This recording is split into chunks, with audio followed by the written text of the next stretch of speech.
We is back. What it is, what it is.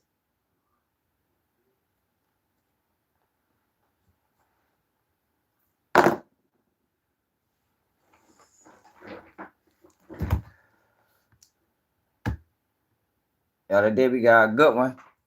You got Durk heading back to Cali. I'm going back to Cali. Durk is back in Cali, y'all.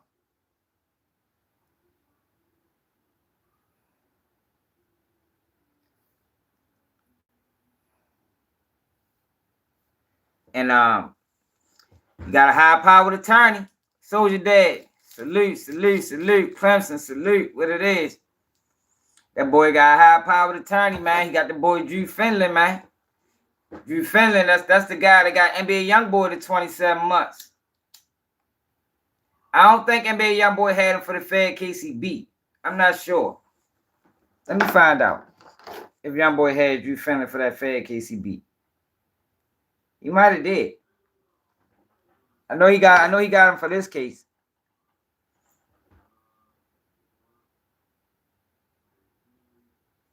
You said what? Somebody say he in Cali. It kind of creeped me out. What you mean? That's where the boy at. Boy in Cali.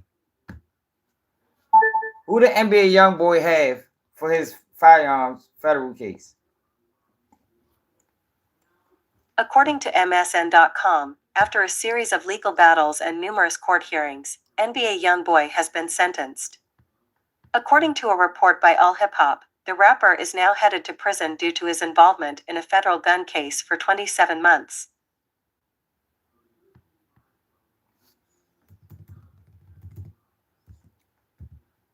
Who was NBA Youngboy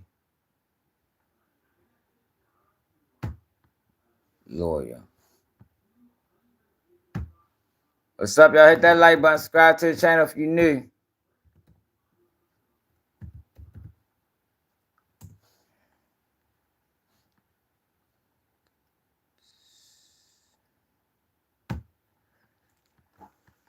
Drew Findling the beast, man. It's crazy. It's always why he ain't deal with the lady he had. Bradford Cohen. Yeah, so he ain't had Drew Findling. He got Drew Findling now. He had a lawyer named Bradford Cohen. No, he had somebody named Bradford Cohen.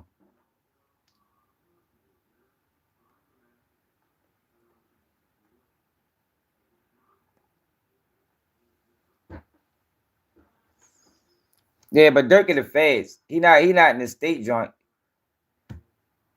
Then you got Bricc Baby, yo. So Wack 100 saying, hey, yo, I swear, yo, I be tripping all these. Yo, this is what I be talking about. I'm ready to show y'all what I be talking about, what I be saying. Like, yo, these people, yo, they don't even care. They don't care what their name attached to. As long as people talking about them, they fine. They fine, yo. You can call them some of the worst names imaginable. As long as you saying their name, that's all they care about, yo. Like I told y'all, that's what I mean by, yo, integrity is lost in today's society, yo. Wack 100 was on Clubhouse today talking about Bricc Baby and how Bricc Baby is going up. Said he on fire right now. But look at the smoke around his name.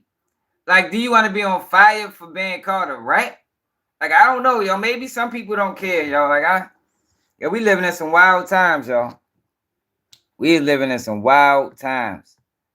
Yo, but look at this conversation that Walo had with Kodak Black. We was just talking about Kodak the other day, yo. Kodak got to get himself together. He needs some better people on his corner.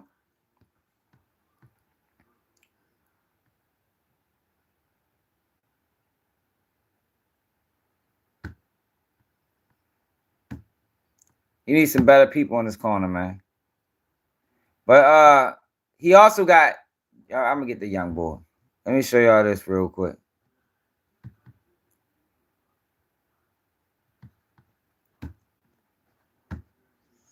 This is Walo. Say giving Kodak much needed advice. Listen, you special. No, not Walo. Don't never doubt yourself. And you got the babies counting. Now, three times. When you're gonna doubt yourself, you're gonna be in pain, but the babies counting. You gotta be here. And I'm telling you that because a lot of people get around you and they see your success and they say, oh man, a lot of people need you. And yes, man. I ain't here to yes, man. You know me every time we connect with you. You know I got love for you. Not because I need you. I got love for you because you're a young cat. And I was young. Gil was young. Live. And I'm telling you that because you see that love. And when baby here, you see how you light up when I talk about your babies. Live. These people want to laugh. They want to joke. They want to criticize. They don't know your pain. I don't know your pain. Bricc got a serious drug problem, man. The babies count on you. Your family count on you. And you're talented. You got something that I'm talking about. A lot of brothers ain't here no more that had the opportunity. You had some of them in prison, some of them dead, and they looking at us like we just some niggas that don't give a fuck. We junkies, we are criminals. That's what they think of us. Boy, we gotta learn how to change the narrative, bro. You got a lot of people watching, a lot of young people watching. You see them babies? You see how they take advantage of that. Live. Yeah. Don't hurt yourself, brother. And that's why we come down here. Because everybody else wanna laugh and talk about it and comment and critique you. Fuck all that. It's about what you feel inside of yourself, but you gotta understand this. Queen, Prince, King, Isabella. Prince, King, Queen, Isabella. Prince, King, Queen, Isabella. They count them. G-Man, you know we ready to talk about Play them babies. Don't sell them babies out. Live for them fucking babies. You hear me? I love you, man. Good. I love you, man. That's a boomerang, that big fucking boomerang. I ain't gonna lie, right? I'ma just spoil the movie right now. I appreciate you niggas so much, right? Me and all the birthday game family. I ain't gonna say this shit, right? Like the morning room, you niggas gonna see it. Look like he high now. See, my thing is, yo, I don't really be liking the cameras, you know. Like, cameras don't need to be there, bro. Like, have that conversation off the record. It seems like now everybody gotta have a camera running. Like, he must have just did an interview, yo. But if I had that conversation with Kodak, yo, turn the cameras off, man. You know, everything ain't for clicks and views. You feel me? Not saying that Walo not genuine, because more than likely he probably is genuine. But my thing is, yo, we don't need the cameras. Not all the time. Not all the time, yo. Everything don't need to be said in public. But this is what they talking about. Kodak Black was on stream. He was on stream with Kai Cenat, and he was looking bad, man, like real bad. Like the shit was horrible for real. And this ain't the first time. You feel me? He been on stream a lot. Every time we see him, Kodak Black fucked up about something. Yeah. So yeah, bitch, if y'all want, if a motherfucker needed help, y'all want to think. All right, so let me show y'all him talk how he looked, and then that was him explaining it. He was fucked up. We talked about it the first time. You want to sleep there? You watch me the whole time. Huh? Even while you sleeping, it's still on. Yeah. Like, look at him, eyes all wide never open. cut off. Nah. The Can't whole stop 30 moving. And then where you gotta sleep by it or you sleep by bed. Not sleep on my bed, but the cameras is all there. Okay, yeah, I forgot about that. Yeah. And they got like everywhere. Even factual, Yeah, so they have the check and lock thing, so they got like horns that go off at night. They got like fire that fight on the bed. Here, wake your ass up. Yeah, they got the vibrator, the whole bed vibrate. Uh-huh. And they got like a truck horn like Sure. And wake up, I can't go to sleep at all. Look at him.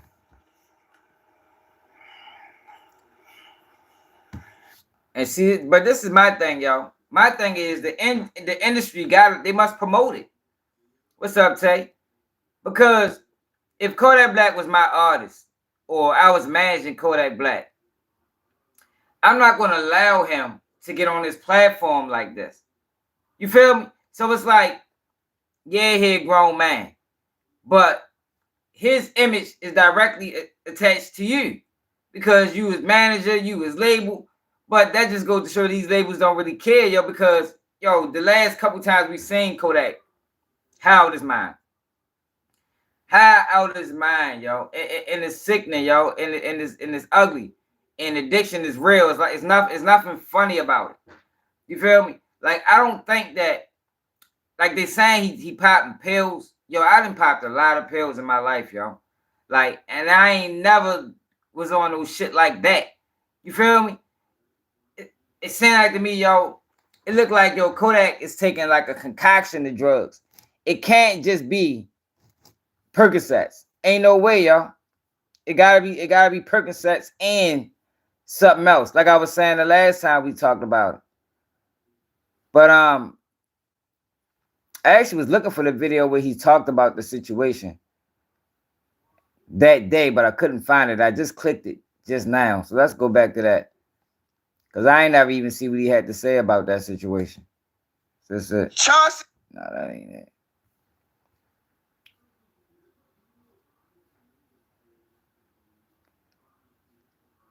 And I mean, I hope he listen to Walo. You know, cause I think Walo do care. I just ain't a fan of the cameras all the time. You feel me? When them cameras get the rolling, yo, to me it takes away the message a little bit. You know, the message to me don't really hit as strong when cameras are rolling. Cause everything shouldn't be for the camera. You know, you really care, man. Cut them cameras, man. Cause this ain't got shit to do. People don't need to even know we had this conversation. They don't need to know this. This conversation between me and him. That's it, and that's all. I gotta find a video. Fucking lost the bitch.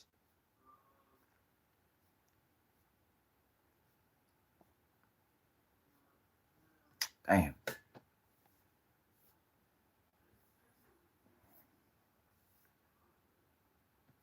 Damn, y'all gotta leave the fucking video. Shit, I can't find that bitch again.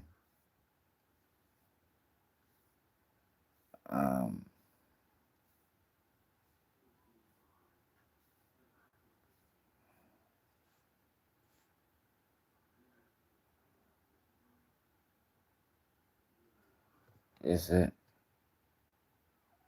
Yeah, understand that kids are watching you, look, bro. I used to give a fuck, right? Well, I don't give a fuck. You know why, homie? Because TikTok got all the negatives. No. Most most negative shit ever. To the point, bitch, I gotta go on my kid's phone, like, hey, yo, let me see. And I had to see, like, you feel me? Because it be like all type of kids doing gay-ass dances, all type of gay-ass shit in the cartoons, all type of fuck-ass shit. Bitch, I ain't doing nothing worse than what they got on TikTok, I mean. For real, wait.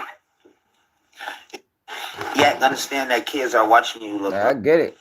I done popped a lot of perks in my life, yo. Perks is a powerful drug, yo. It's a serious addiction. But this don't look like perks to me.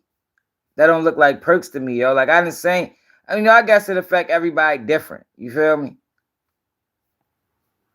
But like I told y'all, like when I lost my brother, man, I was taking probably 300 millis a day. Now it didn't last for no, you know, months. You feel me? Because I figured out like yo, I'm tripping. But still, even when I was taking them bitches, y'all, I don't remember being like how Kodak was. Yo, why I can't find a video every time I'm looking for it? Gotta be around here somewhere.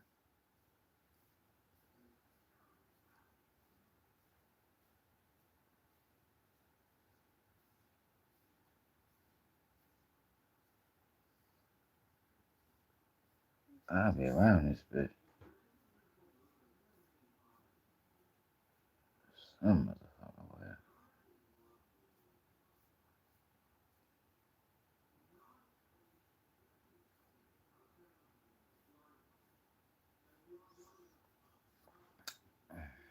I can't never find videos no need them. Just click the bitch. No, I can't find it. Lord.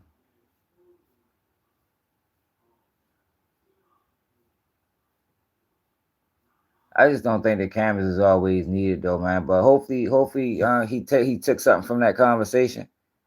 You know, because I don't want to wake up one morning and niggas be like, man, that nigga Kodak died. Like, damn. You feel me? Because no matter what people say about Kodak, Kodak cares about his community.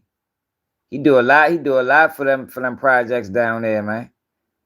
And he don't get nothing in return but get arrested and shit like that. Every time he go down that bitch, he get booked.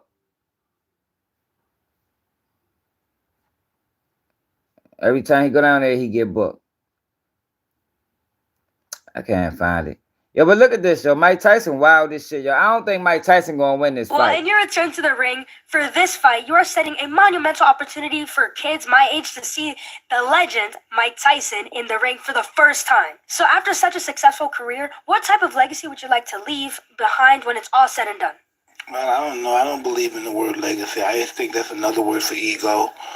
Legacy doesn't mean nothing. That's just some word everybody grabbed onto. Yo, why would Mike, like, I get it. You know, Mike, he giving a real answer, I guess, from his perspective. Yo, but I don't think this is something you say to a child, man. Like, she ain't never gonna forget this conversation. She was talking to Mike about legacy. And my man Fly Guy sent me this shit. And I agree with Joe. He said, man, Mike Ray lose this fight. Because that's what it sounds like. It sounds like, yo, this fight is not a real fight. He's not worried about his legacy. Like, how you not going to be worried? You Mike Tyson, bro. Like, I think, yo, it just goes into what I always say, yo. Everybody's just in it for the bag. I sound like Trench News doing what? Fuck, I don't sound like Trench News doing nothing. The fuck you talking about, Tay? Man, I sound like Trench News doing what? You gotta explain that, bro. Like, I don't think, man, Trench News has no nothing to like. Like, what you mean by that?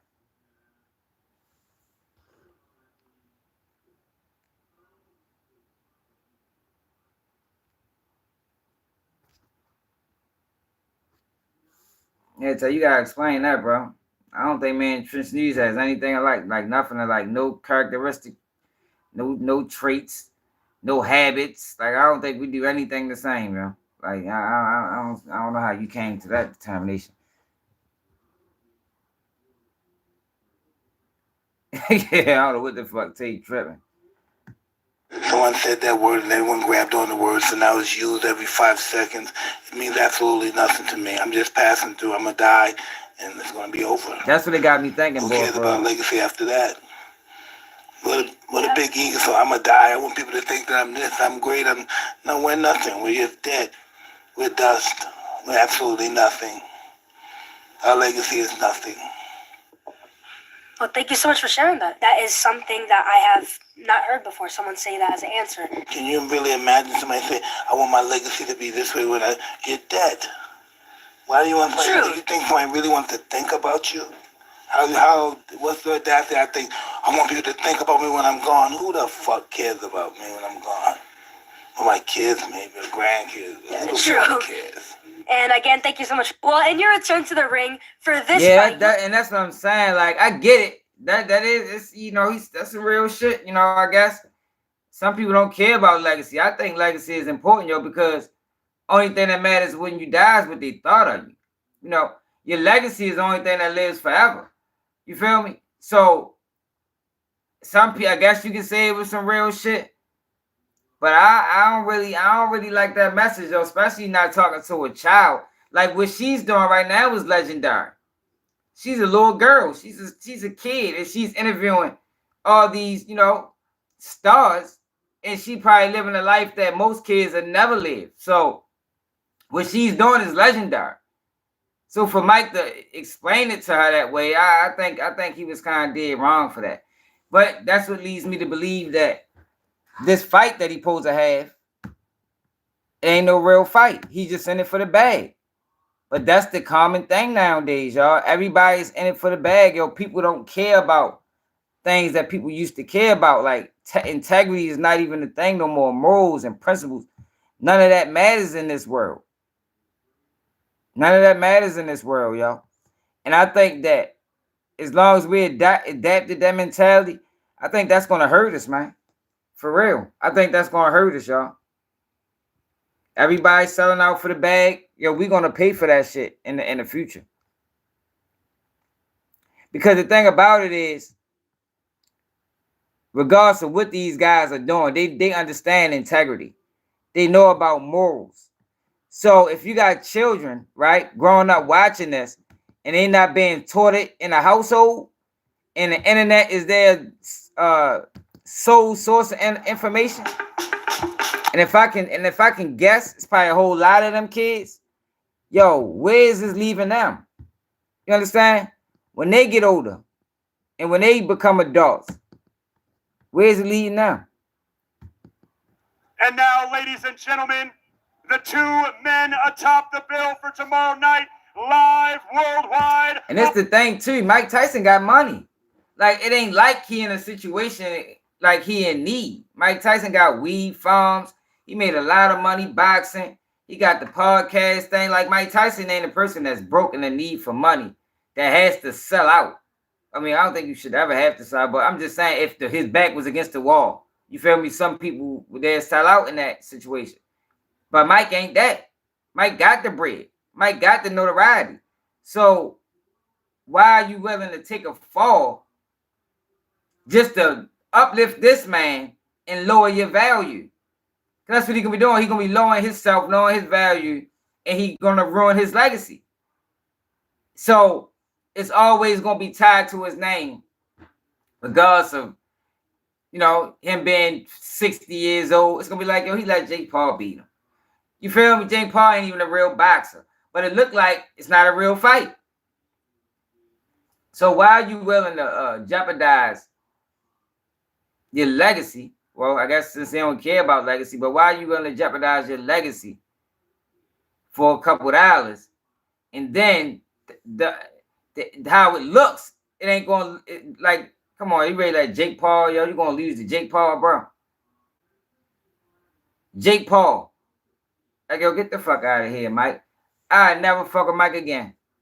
He go out that bitch, and if I get the inkling that this fight ain't real, and he took a fall just for a couple of dollars, yo, I will never respect him again. And he probably don't care. You know, I don't know him, but shit, fuck him. Yeah, man, I'm just saying with that, yo, like like nobody stands for anything no more, yo. That shit is frustrating.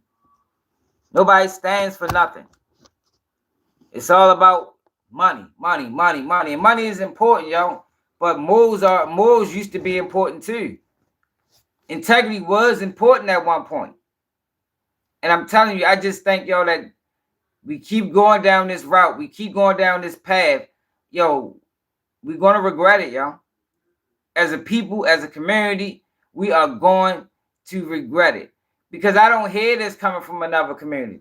And that's the thing about it. Like, I can see if this message was being pushed, you know, worldwide, or at least United States wide. Yeah, I only see this being pushed in the black community.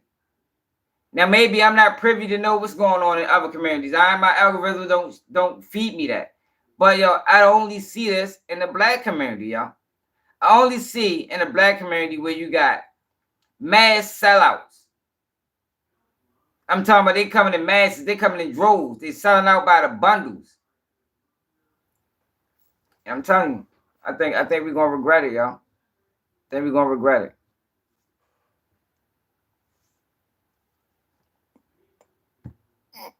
On Netflix from AT&T Stadium, two eras collide. Youth versus experience. Yeah. Raw ambition versus proven dominance. One night, one ring. This is the showdown the world has been waiting for. Introducing first to the scales, fighting out of the blue corner. See, but this is the thing, y'all. Perfect professional record. I don't mind him. If he lose. Yo, but don't go into the fight knowing you're going to lose. I can't respect that from Mike Tyson. Because from everything we known about Mike Tyson had, you know, Mike Tyson had pride. You know, Mike Tyson was a fighter. Mike Tyson gonna go down swinging. So if you willing to put all of that on the line, and you're gonna throw the fight just for a couple of hours, just to put on the show, and you're gonna throw the fight to Jake Paul, at least he should have let Roy Jones beat him. Wasn't that Mike Tyson fighting Roy Jones? You should let Roy Jones beat him if that was the case. Why lose to Jake Paul? Out of all the people in the world, why take the fall to Jake Paul? Do it for somebody else, man. Why don't you let somebody in the community have that honor? You feel me? Somebody of the community have the honor that I beat Mike Tyson. I knocked Mike Tyson out. Even if it ain't real. I can brag on it. The world's seen it. I don't want to knock Mike Tyson out when he was 60. Don't give it to Jake Paul, man. That's all I'm saying. Yo, don't give it to Jake Paul, man.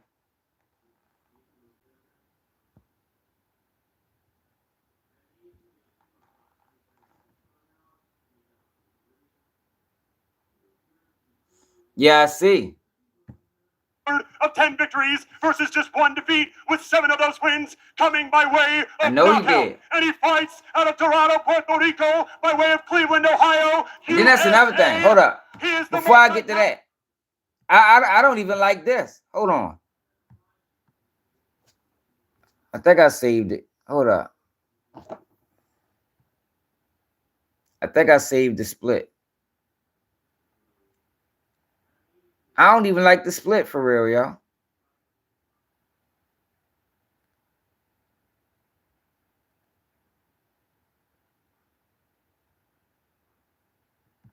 Look at this. We are less than 48 hours away from legendary. Look, they calling it legendary. Boxer Mike Tyson, 58. Fight influencer turned boxer Jake Paul, 27 on Netflix. Tyson will reportedly earn 20 million versus Paul, 40 million. Like, yo, why is y'all, like, yo, that should, yo, like, I don't know, yo. To me, that should have been a 50-50 split. That should have been a 50-50 split, yo. Why is you letting this man pay you 60-40? Yo, Mike, anybody would pay to see Mike Tyson fight. It don't gotta be Jake Paul.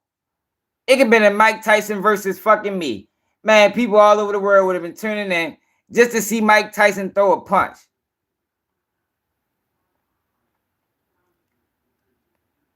I don't know. It's like he devaluing himself. I think he could have got, I think that should have been a 50-50 split. Y'all don't think that should have been a 50-50 split? One ring. This is the showdown the world has been waiting for. Introducing first to the scales, fighting out of the blue corner. He holds a near-perfect professional record of 10 victories versus just 1 defeat, with 7 of those wins coming by way of knockout. And he fights out of Dorado, Puerto Rico, by way of Cleveland, Ohio, USA. He is the multi-talented superstar who has taken the world of boxing by storm. He has defeated world champions. He's gonna get knocked down. He's gonna, he ready to leave. Child, Jake El Gallo Paul. Most follow boxer, the most viral KO period. I'm truly going to show the world that I outbox. What you mean, Ring? Crazy. They say he's the baddest man on the planet, so let's find out. Hey, looking to end it right here, right now. The new king of violence, and his name is Jake Paul. What the fuck happened?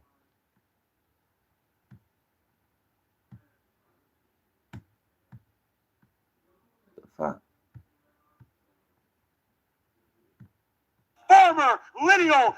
It is my honor to introduce fighting out. The music. He about to say music, and that's copyright. I get It is that. my honor to introduce fighting out of the red corner tomorrow night. He holds a professional record of 50 victories versus just 6 losses, with 44 of those wins coming by way of knockout. And I ain't say Mike was supposed to get a bigger bag. I said it should have been a 50-50 split. It should have been a 50-50 split. Mike Tyson is a draw alone. Yo, Mike Tyson is a draw alone. Like, right now, you got Jake Paul. You think Jake Paul is a bigger draw than Mike Tyson? Even if on the same card, you think it's that big of a difference? If Mike Tyson was fighting, shit, I don't fucking know, Floyd Mayweather. If Mike Tyson was fighting Floyd Mayweather, he can bring in the same amount of money, if not more money, than Mike Tyson fighting Jake Paul. Like Jake Paul, I mean, I don't know. I don't view Jake Paul like probably some people. Like, who the fuck is Jake Paul? What did he even do? I know he was a YouTuber. Now he a boxer. What else do he do?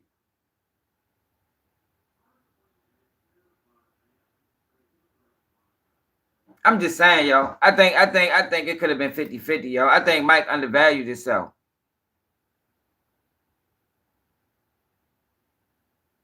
Oh, all right. Okay, I see what you're saying. Yeah, I see what you're saying, Rain.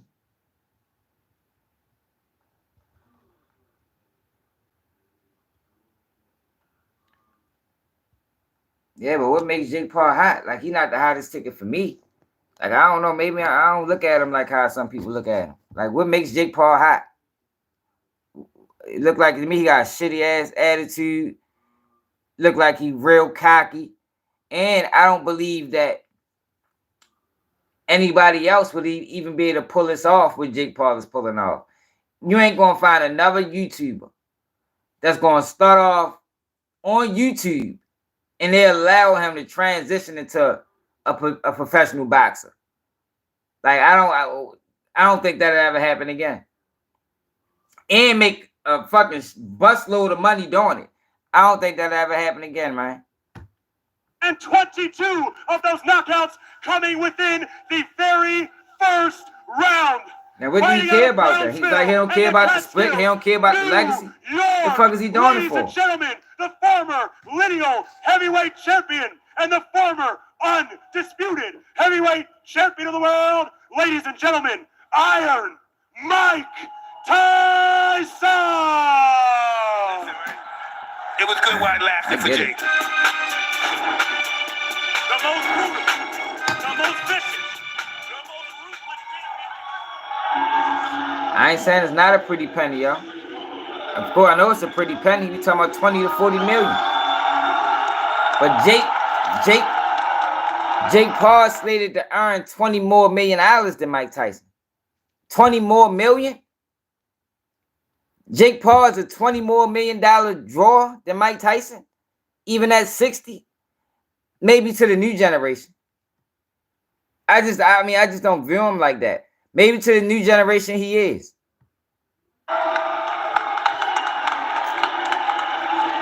Mike don't care about the money or his legacy. So why is he doing it? What the fuck is he doing it for?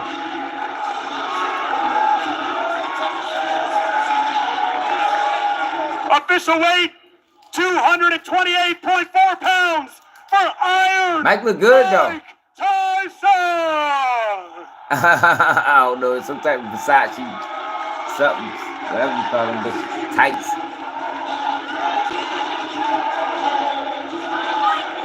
He said he don't care about his legacy.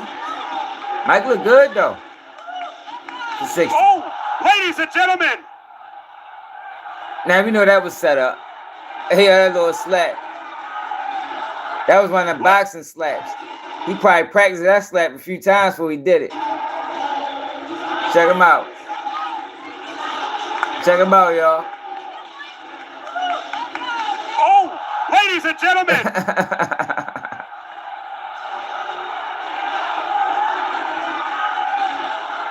Ladies and gentlemen, the stage is set. Our main event tomorrow night, live on Netflix. I see you, Leon.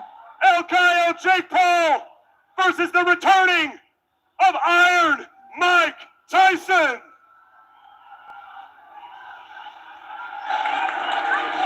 He don't. So what he fighting for? If he don't care about his legacy, he don't care about the money, what is he fighting for? Can I get a quick word with Mike? Real quick. Mike, just a quick word for you, if I may, for the people at home who want to hear from you. Can I get a quick word? Okay. Just a sec, all right? He love boxing. Okay, no problem. We'll get a quick word with Mike here in a moment. He's making his way over, the legend, the pride of Brownsville. Mike, can I ask? The world is excited to see you one last time, perhaps. Can you just tell us the emotions, the thoughts that are going through your mind right now? Talking's over. Why did you push him there? All right, that's it. That's it for Mike Tyson. He walks away. Jake, he says the talk is over. Yeah, it just is. felt his power. That's a lot of money. What did that feel like, and why did he do that to you? I didn't even feel it. He's angry. He's an angry little elf. Mike Tyson, I thought that was a cute slap, buddy, but tomorrow you're getting knocked the fuck out. I'm fucking him up, Ariel. I'm fucking him up. He hits like a bitch. It's personal now. It's personal now. He must die.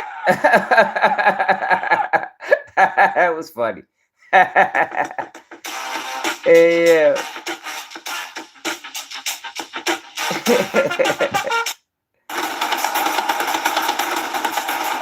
Yeah, he's a YouTuber, yo. Roy, how we doing? How you doing? I'm good, man. So first off, just what was your initial reaction when that slap happened for Mike? I mean, that's Mike. That's vintage Mike. I was glad to see it actually, cause me that Mike ain't out here just going through the motion. He's serious about it, you know. So I liked it. Yeah, like his energy was like very calming throughout the week. Yes, it was until now. And the fact that it came out now, I'm glad to see it, because if I hadn't saw that, See, this the shit that be, yo. See, this the shit that I don't be fucking with this, yo. Like,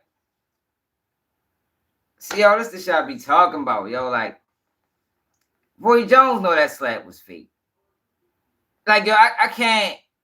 Like, I get it's entertainment, yo, but everything is fake, y'all. Hate to be the bird, bad news, yo. Nothing is real. Not the NFL, not the NBA, not the NHL, not NCAA, not the MLB. Everything is fake, yo. Because it's like, yo, I can't fucking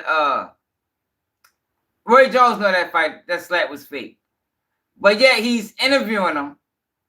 He's talking about it like, well, that's the mic I wanted to see. It's like, yo, what the fuck, bro? Like, yo, that shit fake as a bit. You know that was staged, yo. Like, why the fuck you?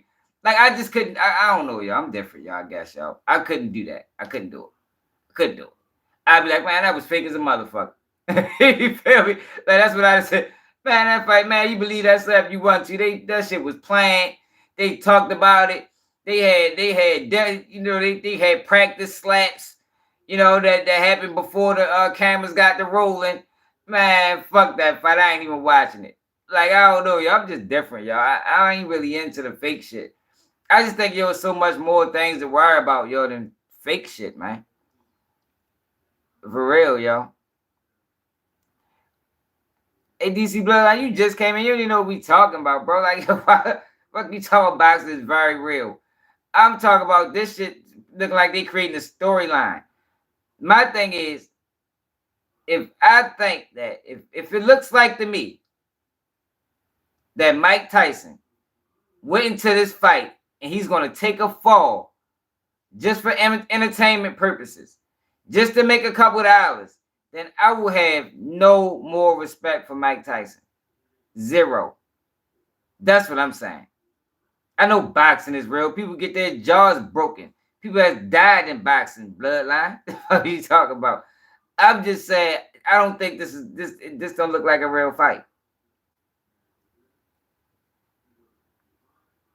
Now, if they go out that bitch, if they go out there and they leave it and it's a real fight.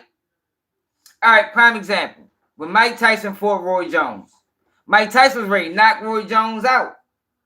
He was ready to knock him out. Y'all remember that fight? Mike Tyson was ready to knock out Roy Jones. And the fight was stopped. Mike Tyson versus Roy Jones Jr.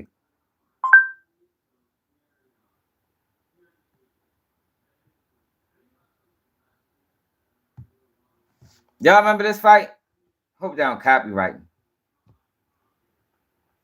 So, the reason you bought it? Yeah. To remind her she's still got it.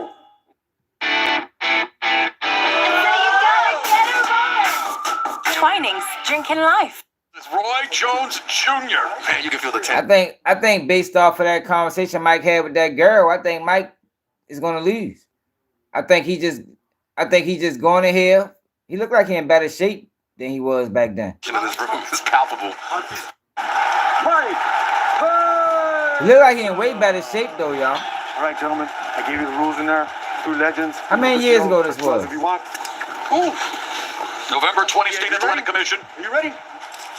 Well, with That was 6 years ago. task, the referee will have to really be on the ball. Mike Tyson with a cavalcade of first-round knockouts. And there's a little of that bobbing weaving, of course, custom model. Teaching him the in and out. Now this is fast forwarded. Y'all want me to slow it up? All right. Not the normal 10. Protect yourself. Get out of there, Roy. You still got it. Well, there's a double, triple jab. Okay. Come on, Roy. Take advantage of that. Relax. Mike, what fucking beautiful. Where's the bucket, coach? Now, what I think is, it was a clause in this fight that nobody's going to get it knocked out. Now, they saying, Jake Paul and Mike Tyson are saying, in this fight they already have, somebody's getting knocked out. You know, they don't have no knockout clause. So I want to see somebody get knocked out. If it don't go to rounds, I don't want to see what happens in this fight. Like, I'm going to show y'all what happened. Oh, let me fast forward.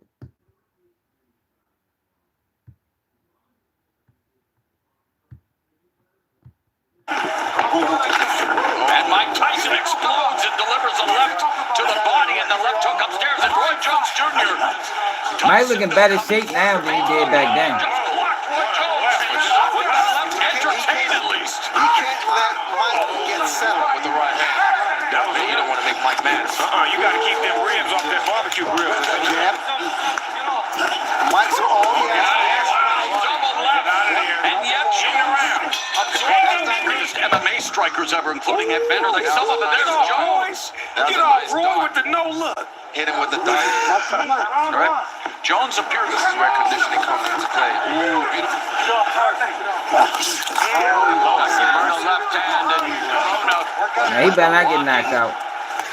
But is it entertaining and exciting for the viewing public? That adrenaline. Oh, and there's an exchange. That's right. They'll be about it at the same time. Oh, and Jones avoids that punch by Tyson. Be careful with those hands down. Wise man once said, if you don't have any I'm so experience. happy that I'm seeing these guys still have it. Like, still have the punches, still have the way, the same speed, but they still got that know-how. Yeah, they got the mind, but sometimes the body doesn't deliver that patent. A very good uppercut in the day, and Jones trying to utilize the footwork, the speed, obviously. I'm really impressed with Mike's finish. Oh, right into the body. And On the basketball court. In my early days, I could play like 5 or 6 games. Now I can only play 1 game or 2. there's a sharp shot. That's still Mike Tyson. And Tyson avoids that punch. Coming up on the midpoint of round 5, and again, rattling Roy Jones. Jones ducking down and on the brace. Mike Tyson picking Jones Jr. Get out of there, though. Get out of there, Roy. Get out of here, Tyson throws in there again.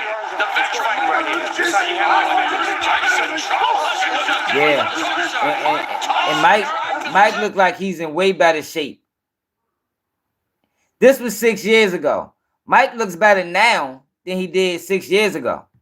Division champion made history again, guys. He weighed 193 pounds when he defeated John Ruiz for the heavyweight title.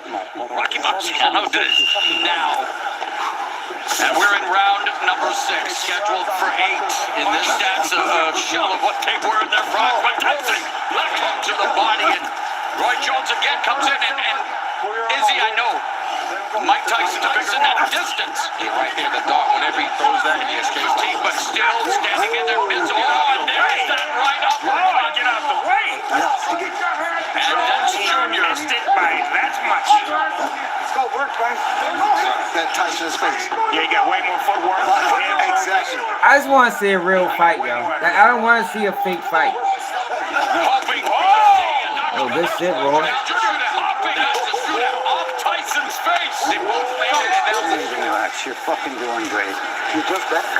You gotta keep your hands up, though. Glenn Ross. Ooh, made a miss. Trying to make him fade. Look at the way he cut the angle on that. That is so. He done knocked his ass off to hit with that. And as now Tyson touches him to begin this round. Dogfather, hip-hop OG, Snoop Dogg, and look at this. Hosted by Mario Lopez, and what an eclectic team on this eclectic night. Okay, so definitely let the blocks.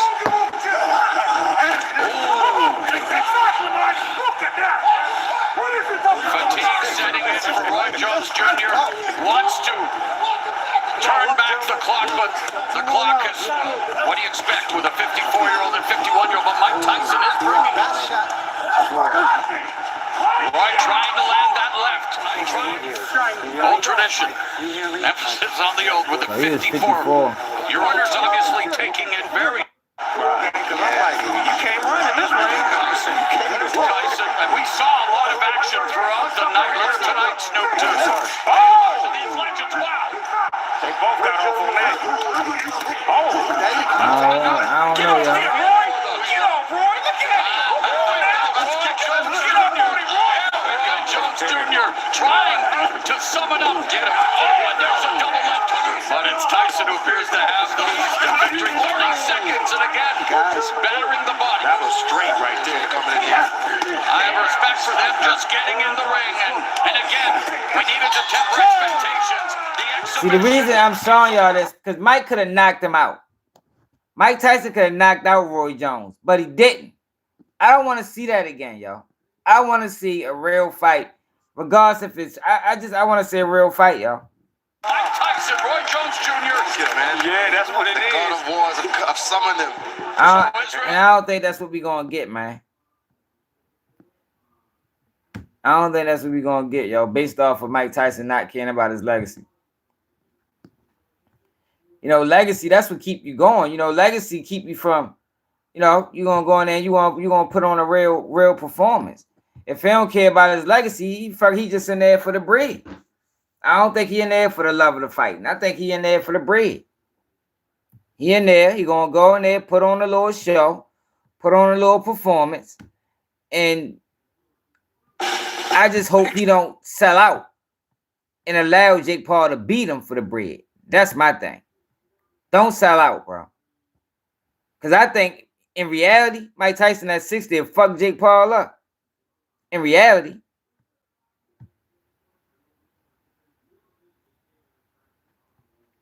That's what I think. But then you got Charleston White, y'all.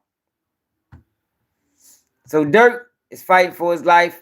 We did a live earlier. I explained to y'all how he transferred. He's back to he's in California now. He hired a dream team attorney. Matter of fact, let's go to Google first before we listen to Charleston White goofy ass.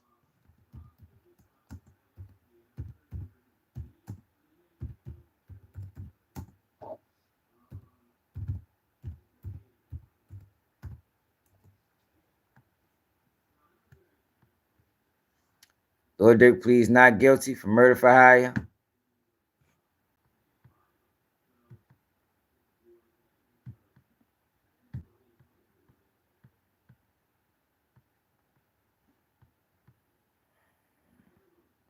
Yeah, I think somebody's gonna take the rap, y'all. I do, y'all. I think somebody's gonna take the rap for Durk. What's up, D?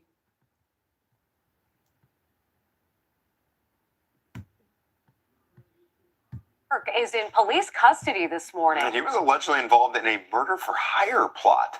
Roseanne is in studio with the very latest here. Roseanne? Good morning. Well, we know him as Lil Durk, but his full name is Durk. Oh, that's an old story. I know the news had to have done something on him. All right, I gotta get ready to go get my charger, y'all. Hold on, let me find this thing for you.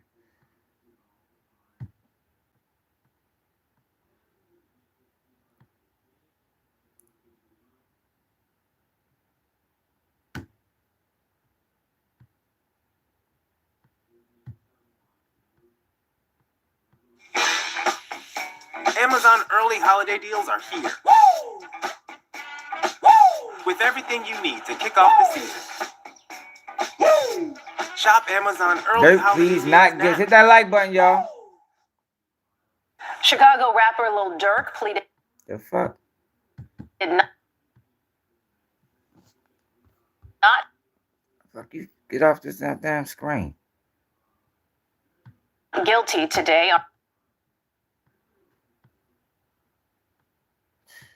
This should be like dumb, yo.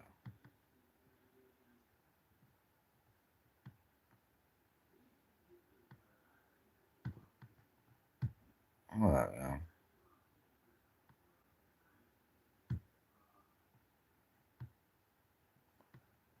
Hold on. We're gonna go to YouTube. Lord Durk, please not guilty.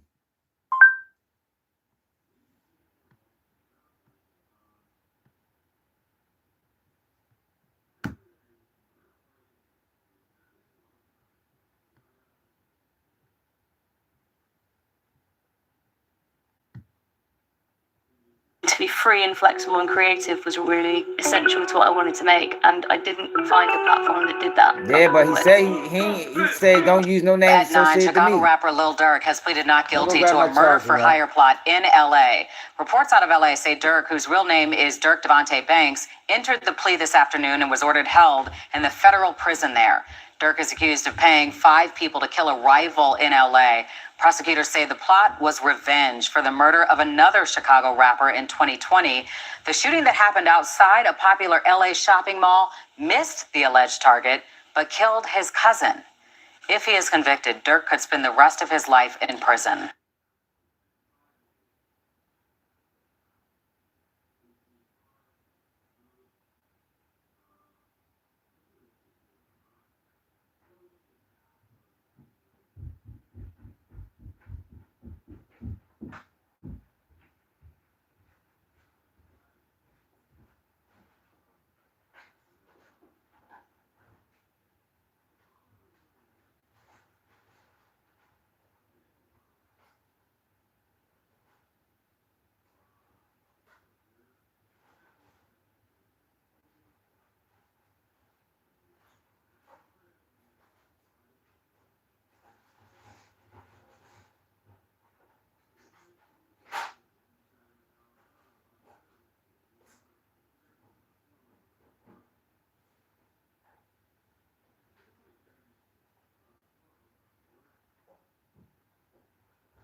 My bad, y'all.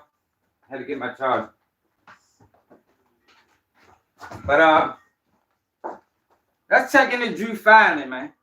See how good it like yo. Cause all these entertainers always hire.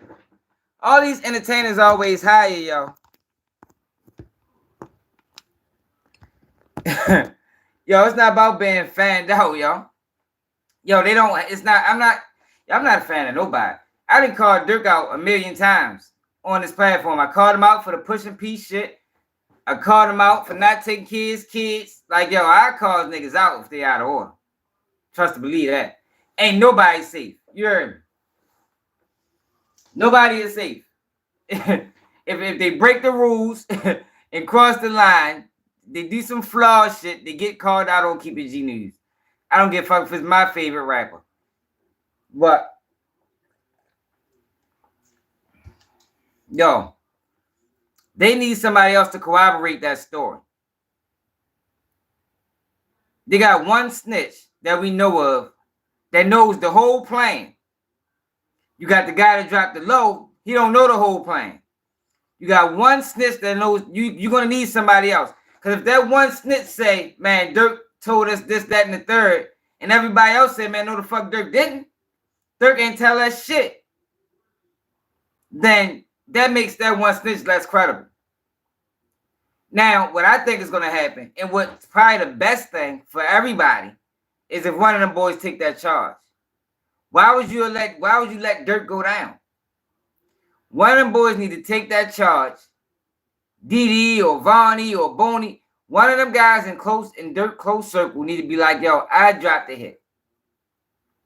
Because if Durk go home, my family is taken care of for life. If Durk go down, we all lose. Like, we can still win in this. You understand what I'm saying? But that, you know, it take a special type individual to think that way. I mean, everybody ain't thinking like that. A lot of niggas thinking for self. But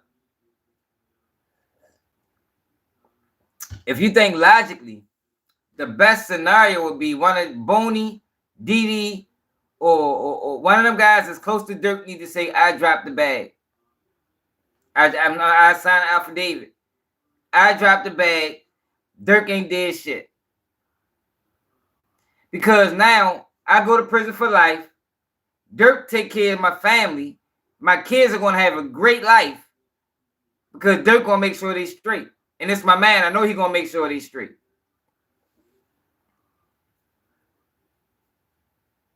Yeah, but that don't mean nothing, cuz. Like, those texts can be explained. You know, even with the text, like, that's not even any proof that those texts came from Durk. That could have been somebody else.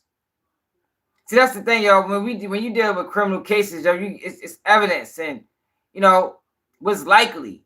Yeah, it's likely, but is it 100% guaranteed that that message came from Durk? How could they prove that? Other than saying, well, this is his phone. Shit, that don't mean I sent that text. Like that's not rock solid evidence. That can be explained. I can say, well, I told them that because they be doing dumb shit.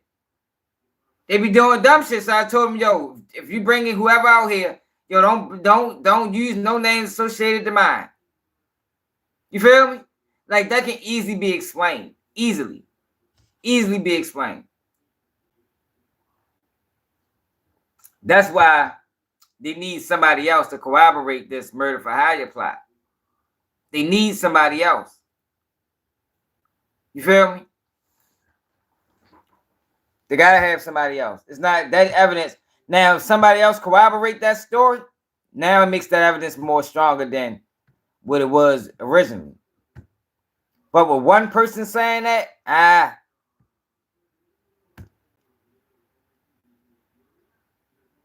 hip-hop attorney Drew Findling. The fuck, Drew Bennett? Hip-hop attorney Drew Findling.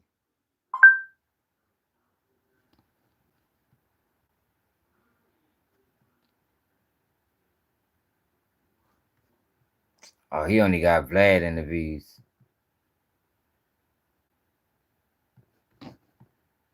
Hip-hop's $1 billion lawyer. That's what they call him, y'all. Hip-hop's $1 billion lawyer. Your boss doesn't care, and not with you. AI. That's TMI. She just wants our own.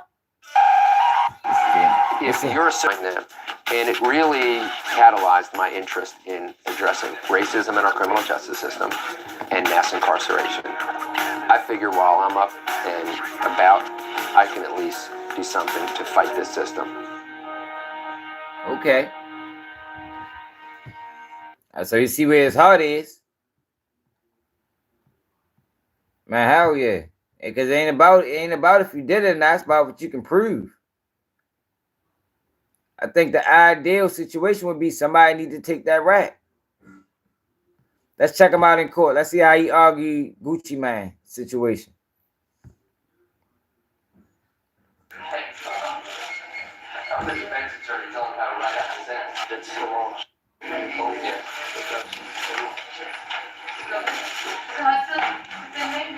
Yes, Your Honor. All right. The case of State of Georgia versus Gregory Davis. My name is Jesse Law.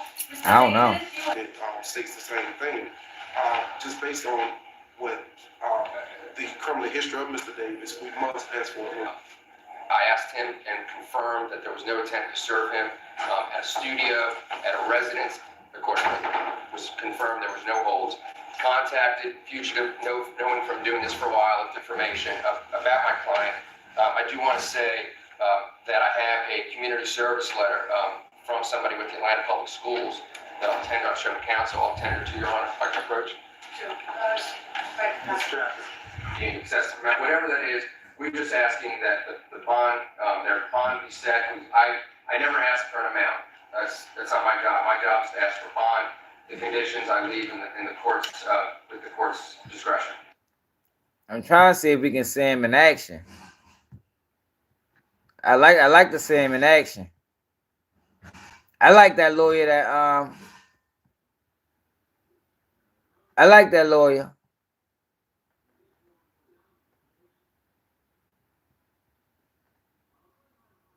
That Straight Drop had. Straight Drop had a hell of a lawyer.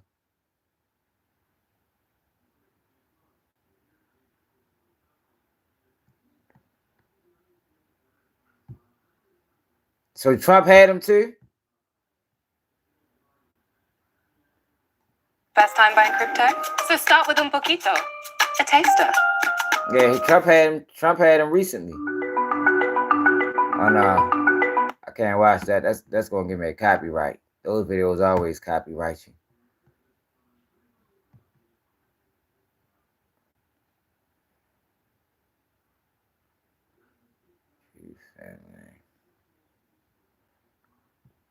Let's see if he got any interview other than Vlad TV. He probably only went to Vlad.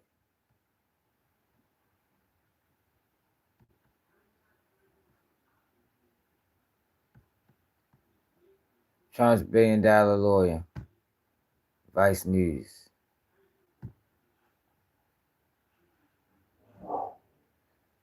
Go back, Chloe. You better get back in the cage.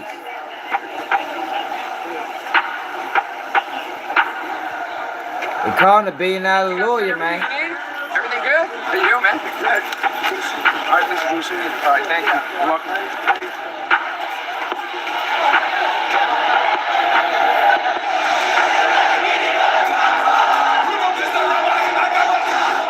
Let's say you're one of the most famous rappers in the world, or former president, and you catch a criminal case. Who do you call? This guy. Drew Findling, a.k.a. Atlanta's #1 billion lawyer. Findling is arguably the rap world's premier criminal defense attorney. He's represented Cardi B, Migos, Gucci Mane, and Waka Flocka Flame. He's known here in Atlanta, as the New York Times once put it, as a witch doctor, a magician, a god in the streets. And now, he's got a new job. I ain't gonna lie, y'all. Defending Donald. He got Young Boy 27 months. Now, I think Young Boy, got some things going on with him, but Young Boy had 4 motherfucking gun cases with a lengthy criminal history. Got the boy 27 months, man. Got the boy 27 months.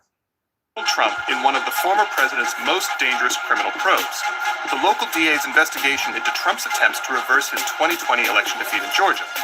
A lot of outside lawyers think this case could result in charges soon, which makes Findling one of the most important members of Trump's sprawling legal team and, objectively speaking, the least boring. And yes, that is Trump's criminal defense attorney on stage at a hip-hop show. Sunday. Time to suit up. I'm just trying to get a better understanding of who Drew Findling is. I went with Findling to see DaBaby, one of his clients, at a show in Atlanta's Tabernacle Auditorium. Oh, man.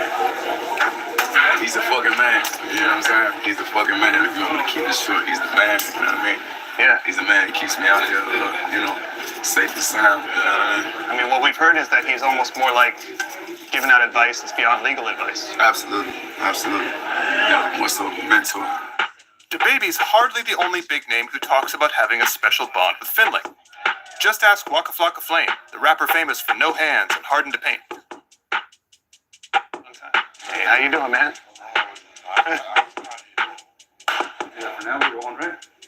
For people who don't know, who is this guy? Drew Findling, for me, he was a guy that I wanted to be my lawyer, but we just clicked. This guy just know how to talk to people, man. I told Drew when I met Drew, I said, man, you famous, man. He said, I don't know, man, that's you. I said, I'm telling you, Drew. How does he do it? Fuck, that's why we sitting right here. We're gonna figure it out. Yeah.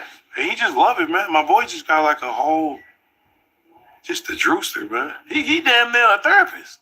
What kind of reputation does he have down here? So he that guy. Drew that guy, man. You get in trouble, call Drew. That's all I can tell you. So how many people do you know that he's representing? Shit, at least like 8 to 11 people. Wow. Literally. And 7 of them is famous.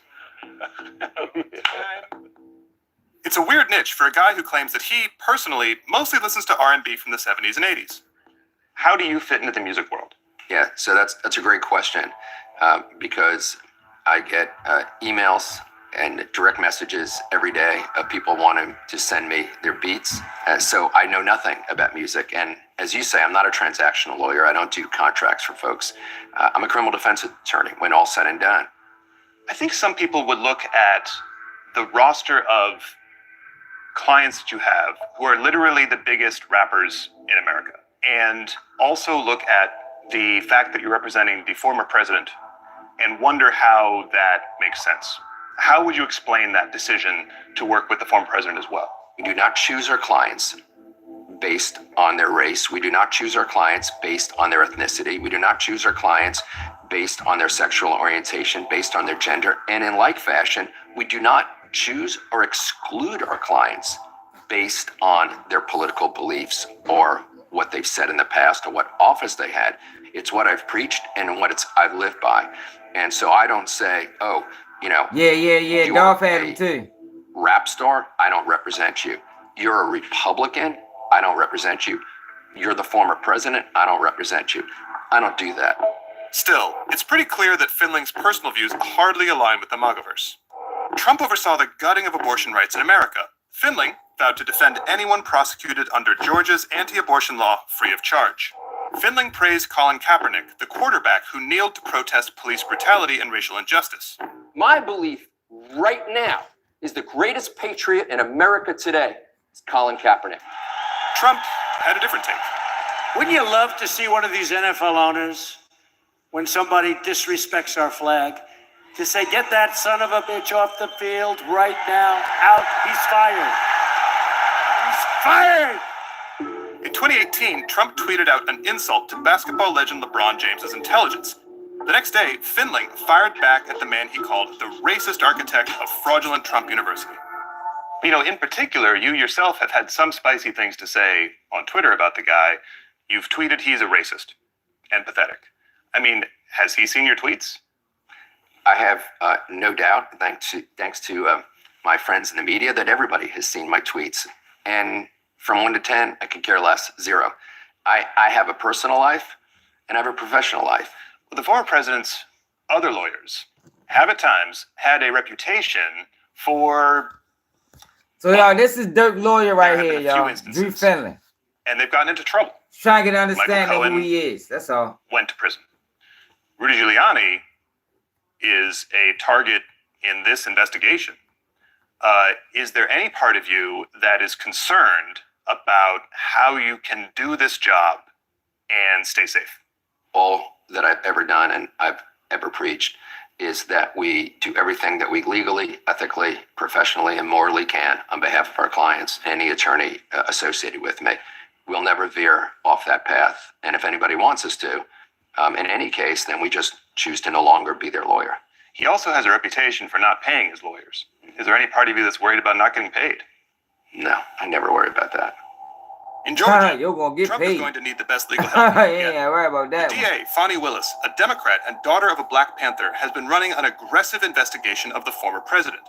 The probe began in early 2021 after Trump called Georgia's Secretary of State and asked for help overcoming President Joe Biden's lead. All I want to do is this. I just want to find 11,780 votes, which is one more than we have, because we won the state. You've said that the famous call from the former president to the Secretary of State, Brad Raffensperger, is a little bit like a prosecutor using a lyric from a rap song. What do you mean? Prosecutors, first of all, don't know the first thing about lyrics. Talk about lyrics from rap songs. I told y'all, yo, the feds using lyrics, yo, that shows they don't have a real strong case. But they'll take out 8 or 9 words. They'll take out something that lasts a few seconds and say, aha, this is evidence of some wrongdoing. In like fashion, no one ever talks about the full 62 minutes. No one ever talks about the surrounding circumstances of those 62 minutes. Everybody just wants to look at something that lasts literally 5, 6, 7 seconds and say, wow, this is it. Let's go and have a case based on that. That's really ridiculous. And irrespective of people's political views, those of us that do this for a living know you got to look at the full context. And so just like when these prosecutors don't look at the full context of music, looking at this phone call, no one's really looking at the full context. Hold up, yo. So let's see if we can find an article. Drew Findling. Let's see if we can find an article of him talking about that. I'm sure we can find one. Drew.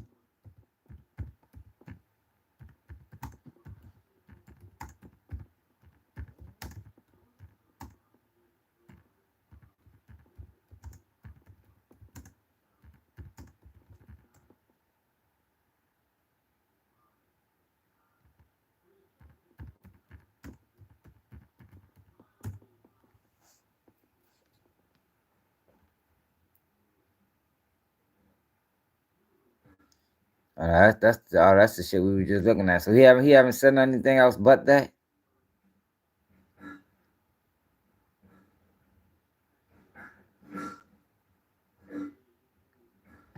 I guess that's all he ever said about it.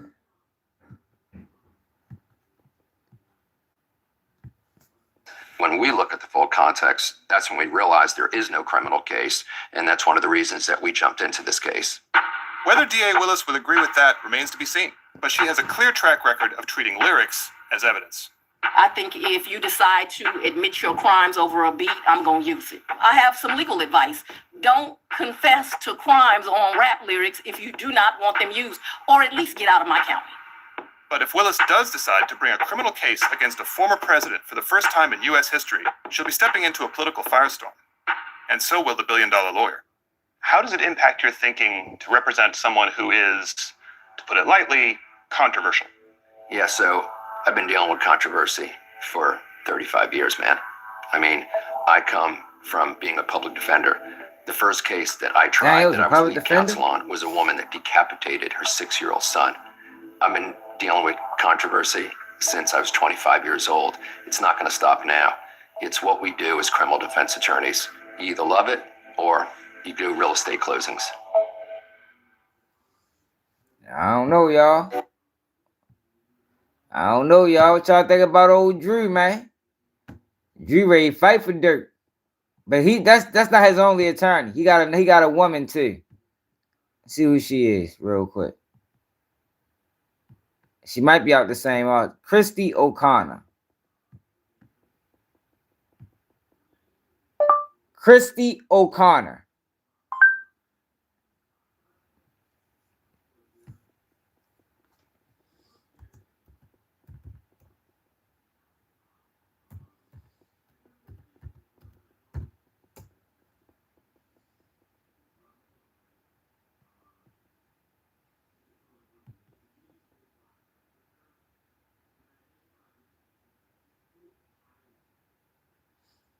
Oh, we ain't got no information on her.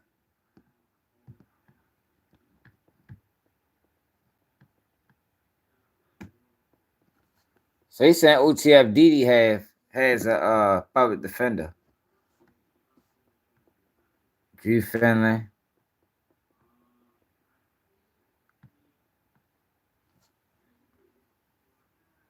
The court haven't determined whether the required fee has been paid and reviewed application. The Findling law firm, Drew Findling, Durk Banks. All right, so this is his paperwork stating that Drew Findling is his attorney. Detention hearing. All right, that's some pictures with Cardi, Migos back in the day. It's the other woman, Durk. All right, so let's check out this old Charleston White character. So he said some stupid shit. I'm sick and tired of his ass. Charleston White believes Durk is never getting out.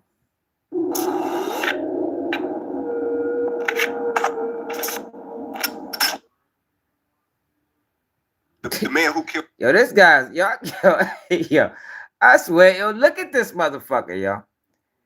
I don't even know why I clicked it. Yo, look at this nigga. Yo. Yo, what the fuck, yo? Yo, look at this nigga, y'all. This is the nigga, y'all.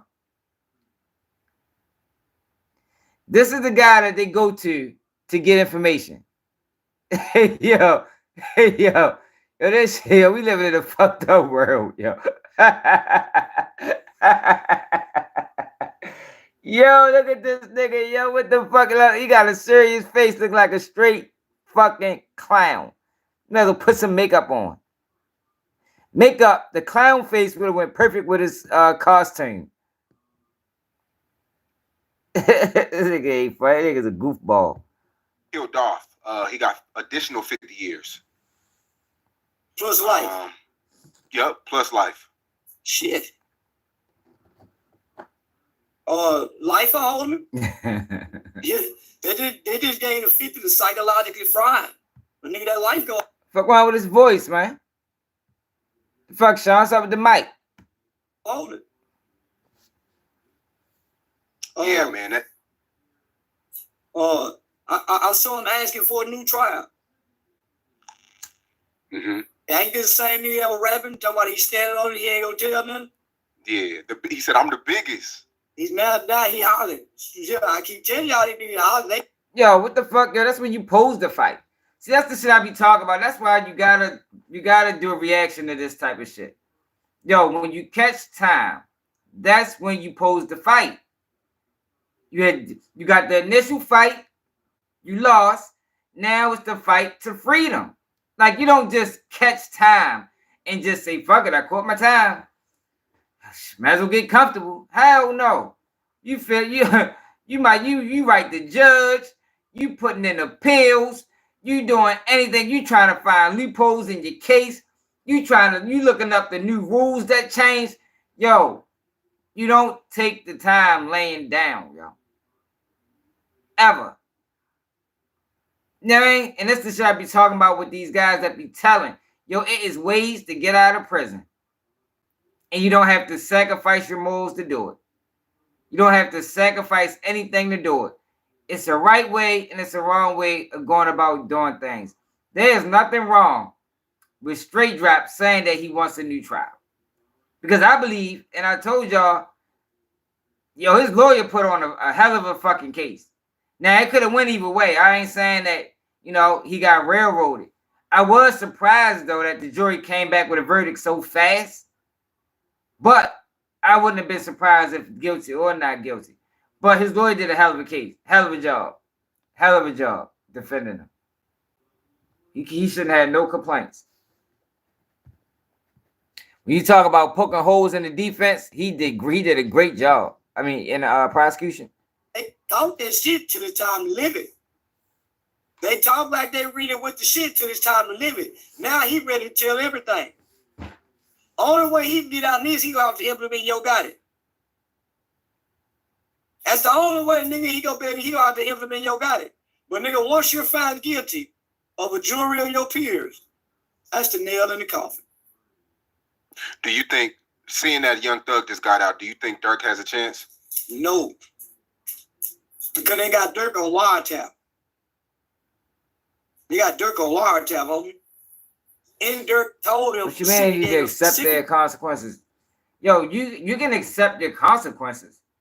Yeah, don't tell. That's accepting your consequences. But you don't just not fight to get your freedom. Like, fuck no. Like, that's not how that works, bro. Nobody never tell anybody that's being real with you never tell you that's how that works. Yo, that's when a real fight starts.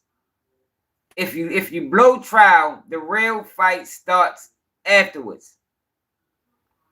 Afterwards. I'm ready to get into these books.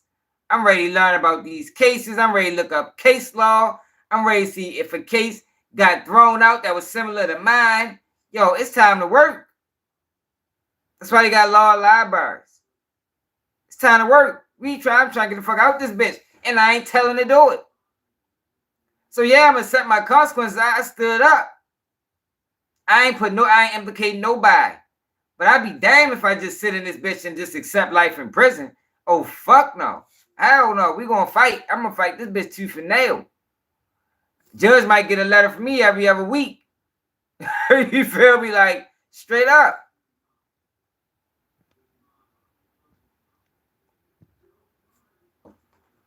Yo, guy from my city, YGGT, for people that's not from Baltimore. YGGT had 6 murder for hire cases.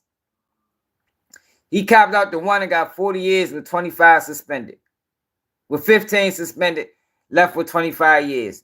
He made out. He gonna see the streets again. He had 6 murder for hires federally. Durk only got 1. The instruction that they got. Don't use my name, no nothing that ties me to it. And they got the credit card.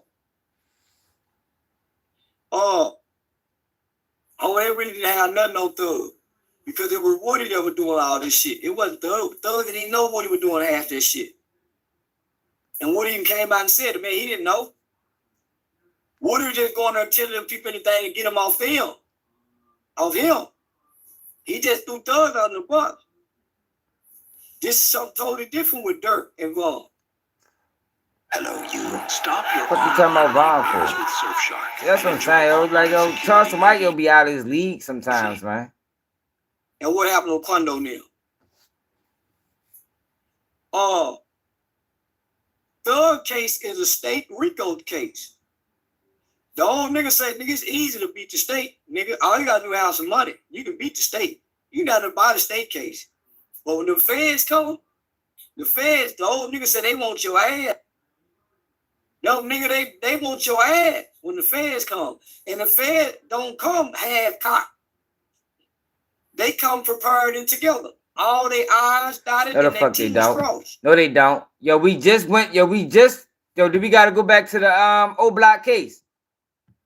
No, the fuck they don't. That's a misconception that's keep being pushed on the internet. No, the fuck they don't. Not these feds. Maybe the 90s feds. Not these feds. These feds come with cases like this. Shit be riddled with motherfucking inconsistencies. Do we gotta go back and finish reading this again? I did want to finish reading it. We read almost all of it in the last 2 lives.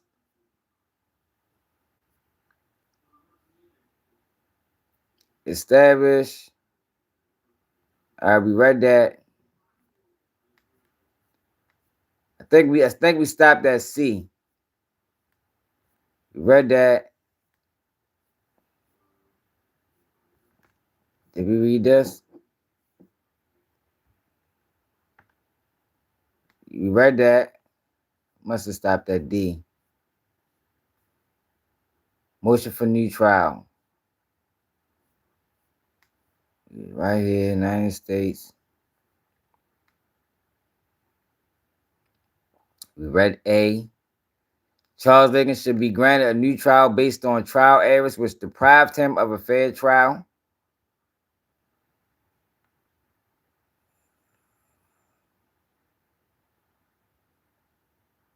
Yeah, we read this.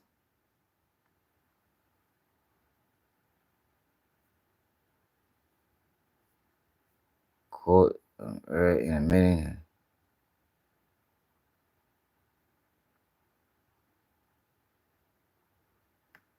All right, so look, these are the feds we dealing with nowadays.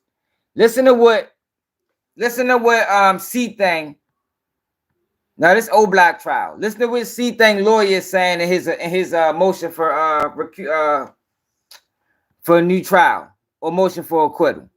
It said the court erred in admitting the identification testimony of Martell Wiley, Trenches News, David Sloan, Terrence Grant, and Tiffany Huff, as that testimony constituted improper lay opinion testimony and was inadmissible pursuant to Federal Rule of Evidence 701.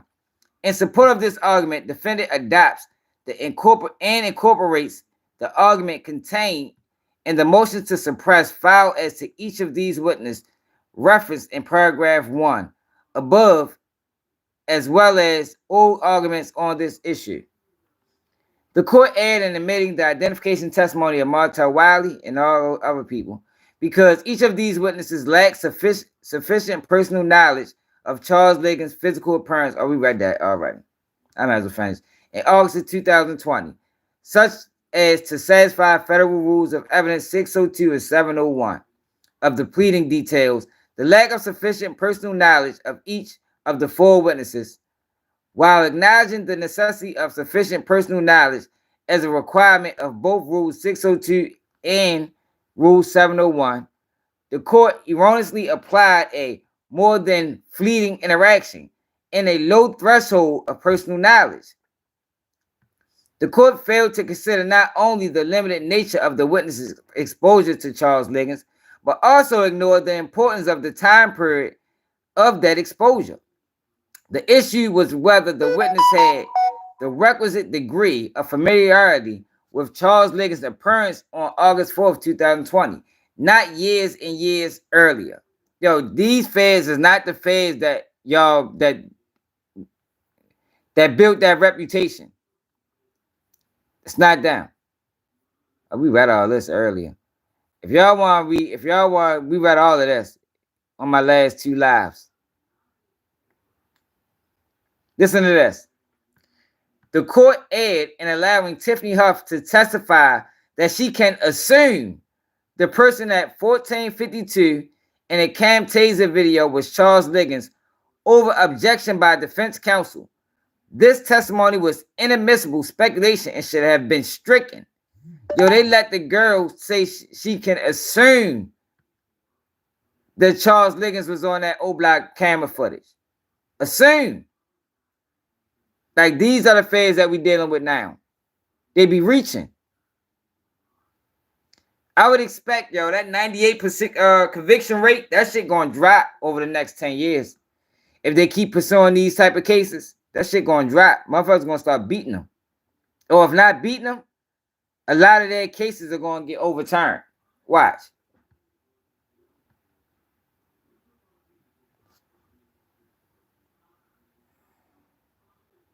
Yeah, we read all of this.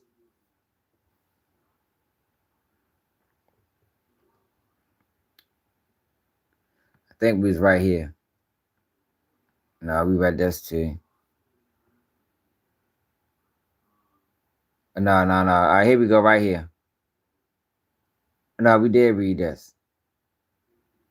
Dying declaration, land on the street after he shot the video. Had an audio weekly saying he was hit everywhere and that he couldn't feel. Liggins and Thomas objected in their response to the government's motion and argued that the video should be excluded on the basis of relevance under the Federal Rule 401, as well as ban unfair prejudice under Federal Rule 403. Pre-trial arguments were heard on August 3rd, 2023 in the morning session. The video was introduced through Officer Carly Cervantes. The video was extremely graphic. It depicted Mr. Weekly in a painful process of dying from his injuries. Neither the disturbing video nor Mr. Weekly's statement had any relevance or probative value. The nature of Mr. Weekly's death was conceded by the defense, and there were no issue at trials as to his death that required any such proof. I'm trying to find where we picked up where we left off at. Saying about the music videos. Saying it took her to the O. Saying we read that. We read that.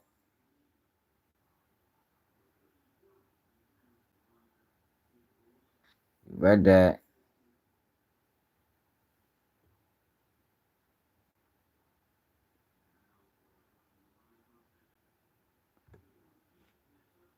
That's why these guys ain't been sentenced yet, y'all. I'm telling you. I've been telling y'all for a while. Wack and maybe him, Charles Liggins, cases is gonna get tossed, or they're gonna have to get a new trial.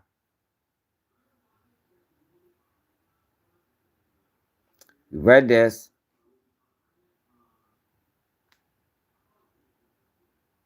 Look, let me read this part for y'all again. Listen to this part.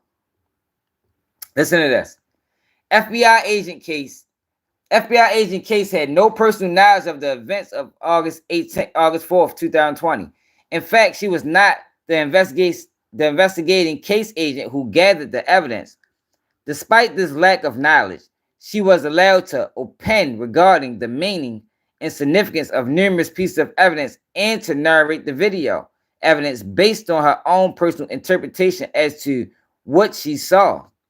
Defense counsel repeatedly objected to Agent Case testimony as being improper, both before her testimony at breaks and during objections during the testimony.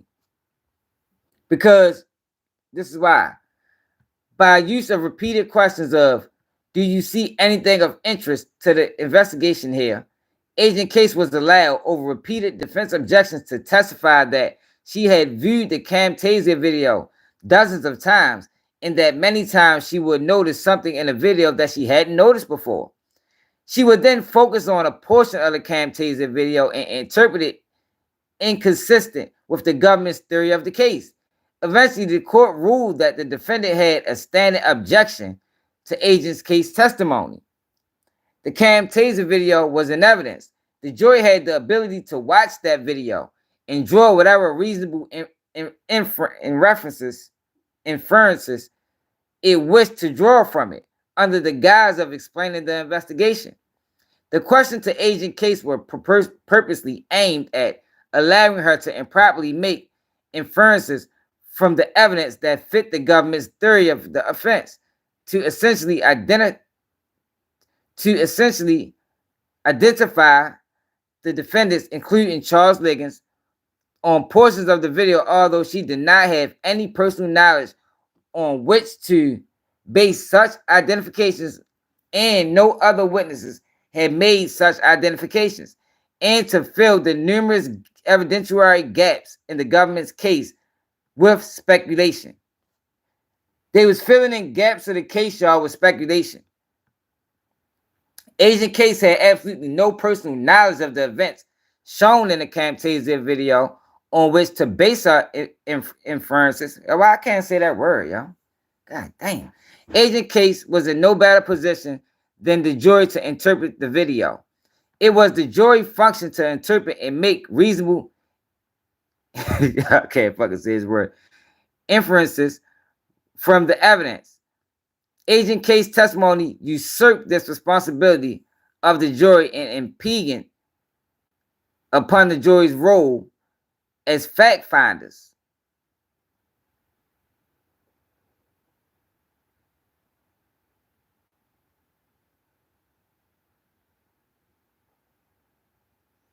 Because, what are you talking about? What are you talking about? I know exactly what I'm talking about. What I'm saying is, if this case was rock solid, the defense wouldn't be able to make these arguments, regardless if they get if they rule in favor or not. If the case was rock solid, the defense wouldn't be able to make these arguments. Todd, fuck is you talking about? Yo, stop coming over here thinking I'm not motherfucking Seti Nash, one of them boys, man. I got fucking 400 pages of this paperwork right here of my own. Of my own. I've been reading paperwork for 20 years. Like this is different. It's not how a court works. It's how a court works if the case is bogus. It's how a court works if the case is bogus. How was this lady able to narrate this video and she don't know none of these people? I don't give a fuck if you had law degrees or not. The fuck? Well, all right, so stick around. Stick around since you got law degrees. Stick around and read and when you, if this sounds normal to you, let me know. Let's go back.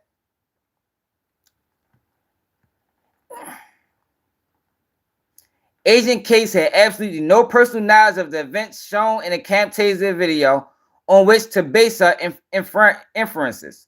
How the fuck do you say this word? Inferences. In references? I don't know. Inferences.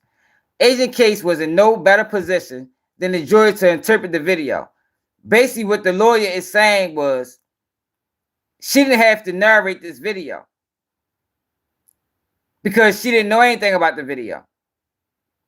The jury could have did it. And by her doing it and not the jury, it prejudiced the jury. Am I correct, Todd? Ain't that what the defense attorney is saying? No, it's not references, yo. It got IN in front of it. Is that what the defense attorney is saying? Since I don't know what I'm talking about. Where you at, Todd? It's a yes or no. Let me know when you're ready so I can continue reading.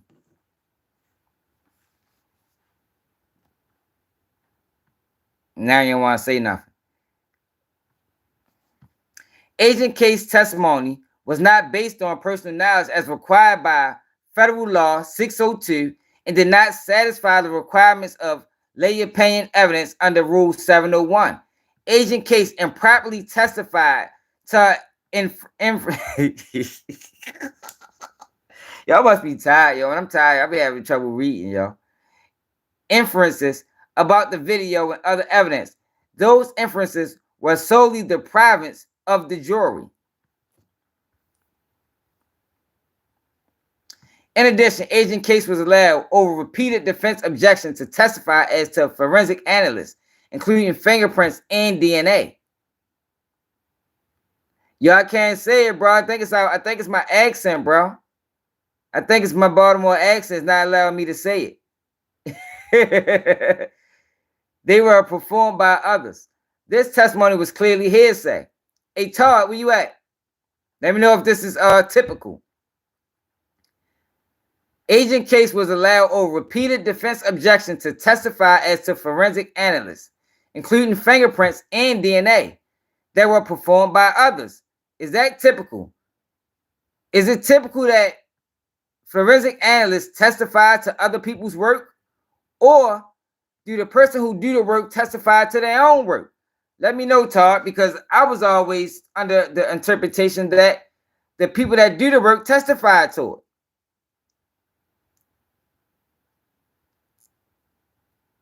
I thought that was protocol.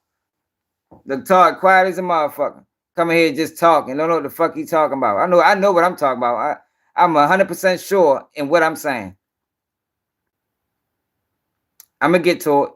This testimony was clearly hearsay. Most importantly, its submission was a violation of defendant Ligon's constitutional right to confrontation of the witnesses against him. Admission of this evidence was of constitutional magnitude and alone requires reversal. So this we picked up early. Bajoric. I'm just gonna call him Officer Bajoric. Chicago PD Officer Bajoric. Bajoric had no personal knowledge of the events on August 4th, 2020. But he was allowed to narrate large swaths of video as if he did. Like, yo, listen, look at this shit, y'all. Countless objections were made as to his testimony, including improper bolstering. In his testimony, Bajoric described vehicles that he believed related to the investigation. He described the moments of persons to whom he was paying particular attention, attributing culpability to them. The officer's opinion about what was what had no relevance to the actual facts of this case, but was the officer's personal version of events, although he had no personal knowledge of those events. Over consistent objections, the court admitted, so which means that the court admitted, like, yeah, this is wrong. Yeah, this is wrong. But yet, it still was on record. He still testified to it. The court admitted CPO Bajoric testimony under Rule 701. It did not meet the standard of that rule. He was in no better position than the jury to review the video, and his testimony served to usurp the domain of the jury. His testimony unduly impinged on the jury's role as fact finders and improperly boasted the government's theory as to what happened on Oak Street. Hold up, y'all, because we almost finished. The testimony of both of these law enforcement witnesses should have been excluded. By use of this method of witness questioning and agent testimony, the government improperly filed major gaps in their evidence with rank speculation as to each of these witnesses. Defendants adopts and incorporates all objections and arguments made by the defense in writing and orally to preclude introduction of this testimony. The court erred in allowing government exhibits 301 and 301-37 into evidence. In their response to the government consolidated motion in limine, Thomas and Liggins objected to these medical examiner photographs as being unduly prejudicial and of minimal, if any, probative value under Rule 403. At trial, the government sought to introduce one medical examiner graph and 4 photographs. The defendant did not object to the graphs, but did object to the 4 photographs. Those exhibits were admitted under objection. Defendant adopts and incorporates all arguments made in writing and orally as to this issue. The court erred in allowing into evidence testimony of David Sloan prior testimony before the grand jury under the Rule 801. The court ruled that under 801, Sloan prior consistent statements were admissible to rehabilitate his credibility after it was attacked on cross-examination. The court interpretation of the rule exceeded its confines. It should have been excluded. The court erred in failing to instruct the jury that no evidence existed that defendant had or would retaliate against witnesses or threaten their safety. FBI agent Kevin Dewey was questioned as to why he did not obtain cell phone records. He testified that specifically we had concerns about witness safety. There had been no retaliation against witnesses in the past with this group. Lengthy arguments ensued after this testimony, during which the defense requested the court to instruct the jury that there is no evidence that any of the defendants were involved in any way in any threatening behavior toward any witnesses. The statement is stricken and you are ordered to disregard it. The court did strike the answer. So basically he said that the cop brought up witness intimidation, but there was no witness intimidation in this trial. The court did strike the answer and told the jury not to consider it, but failed to instruct the jury that no such evidence existed. The court failed to inform the jury that no such evidence existed, allowed the jury, having heard extremely prejudicial testimony of witnesses' retaliation and concerns for witness safety, to consider non-existent evidence.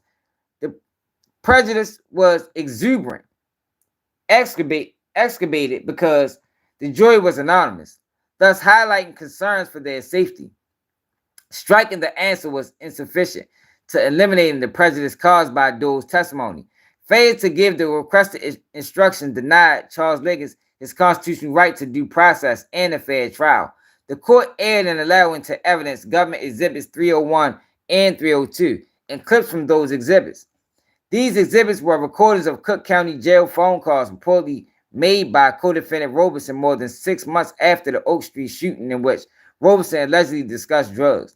The defense objected on the basis that Robeson calls were not relevant to the charges against defendants, were inadmissible hearsay, and were inadmissible full evidence. The defense further objected to Robeson calls being admitted as co-conspirator statements against all of the defendants' response to Santiago proffer. In addition, defendant Liggins objected that statements in these recordings attributed to him were not relevant and were not admissible against him pursuant to Federal Rule 404. Further, defendant Liggins objected that statements in these recordings made by Robeson regarding murder were not relevant, were hearsay, and were not made in furtherance of conspiracy, such as to be admitted against defendant Liggins as co-conspirator statements. This evidence should have been excluded for the reasons argued. Defendants hereby adopt and incorporate all arguments made in writing and orally regarding this evidence. The court erred in allowing to evidence government exhibits 3000-1 and 3000-2. These exhibits purported to be clips from a recorded jail call between defendant Liggins and Cherie Wiley. Is that Trench's News, peoples? The call took place on October 14, 2021, more than 14 months after the Oak Street shooting. Defendant Liggins objected that this call was not relevant and had no probative value because the call was not temporarily or contextually linked to the Oak Street shooting. Defendant also argued the call should be excluded under Rule 403. The court ruled those pretrial objections, but noted that the government must still lay the proper foundation at trial. Late in the trial, the government moved to introduce the exhibits because of cross-examinations of Agent Case by co-defendant's counsel. Defendants again objected that such cross-examination did not make the exhibit relevant and continued to object to relevance. Defendant also raised objection that the appropriate foundation had not been laid for admissibility, as there was no evidence as to how the recordings was made and no evidence that the recordings truly and accurately reflected the conversation. The court overruled these objections and admitted the exhibits. In addition to the lack of relevance, probative value, and foundation, the particular statements highlighted by the government, which they claimed was Charles Liggins telling others to get rid of their phones, was actually identified by Agent whatever as being made by Charlie Wiley. Shari Wiley, not by Liggins. Get the fuck out of here, y'all. Do y'all remember when they were saying they had him on the phone, telling everybody to get rid of their phones? It wasn't even made by a C thing. Those comments was made by this person. Moreover, the statements were partially marked as UI, meaning unintangible, which means they couldn't tell who said that shit. Both of these facts further diluted any possible probative value. This evidence should have been excluded for reasons argued. Defendant hereby adopts and incorporates all arguments made in writing and orally regarding this evidence. The court erred when exhibit were erroneously omitted and played. Agent Case was asked whether the investigation revealed that multiple O-Block members and associates were directing people to unsend messages and get new phones. Defendants immediately objected as the answer was clearly hearsay, but the objection was overruled by the court. This testimony should have been excluded as hearsay. The court erred in admitting government exhibits, there were photos of tattoos of Charles Liggins' body. These photos were irrelevant to the charges against Mr. Liggins, had no probative value, were highly prejudiced. The court erred in disallowing defense expert Godfrey Loftus to testify to specifics of this case. The court erred in sustaining the government's objection to Detective Loftus' testimony concerning a hypothetical question about reliability of identification with certain facts present. The court erred in overruling defendant's objection as to multiple government exhibits that were admitted into evidence. The court erred in overruling defendant objections to testimony of various witnesses. The court erred in overruling defendant motion to strike certain jurors from for cause. The court erred in denying defendant various motions for mistrial. The court erred in instructing the jury, including overruling defense objections to government instructions, failing to give modifications to government instructions requested by the defense, and failing to give jury instructions submitted by the defense. Defense hereby adopts and incorporates all written submissions, objections made, and all arguments made in regards to jury instructions during the jury instruction conference. During trial, the court erred in refusing to give A. Defendant Thomas N. Liggins instructions for regarding gang membership. Defendant Thomas and Liggins instructions 6. Defining enterprise. Defendant Thomas and Liggins amended alternative instructions, regarding the elements of charged offenses. They erred in so many fucking ways.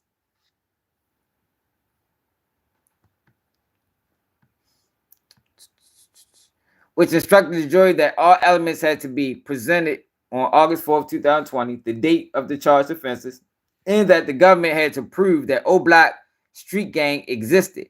The elements instructions given by the court as to every count failed to require the jury to find all elements existed on August 4th, 2020, as charged in a superseding indictment, and 2, assumed the existence of O-Block street gang, a fact that was an issue in which the government required to prove beyond a reasonable doubt for conviction on every count. Defendant hereby adopts and incorporates all written submissions and oral arguments made in regards to these instructions. Man, come on now. Where the fuck Todd go at? Bluffing ass.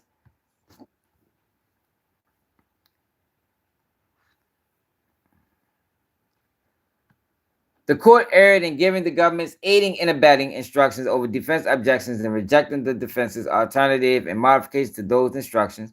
Defendant hereby adopts and incorporates all written submissions orally. The court erred in the middle of defense closing arguments.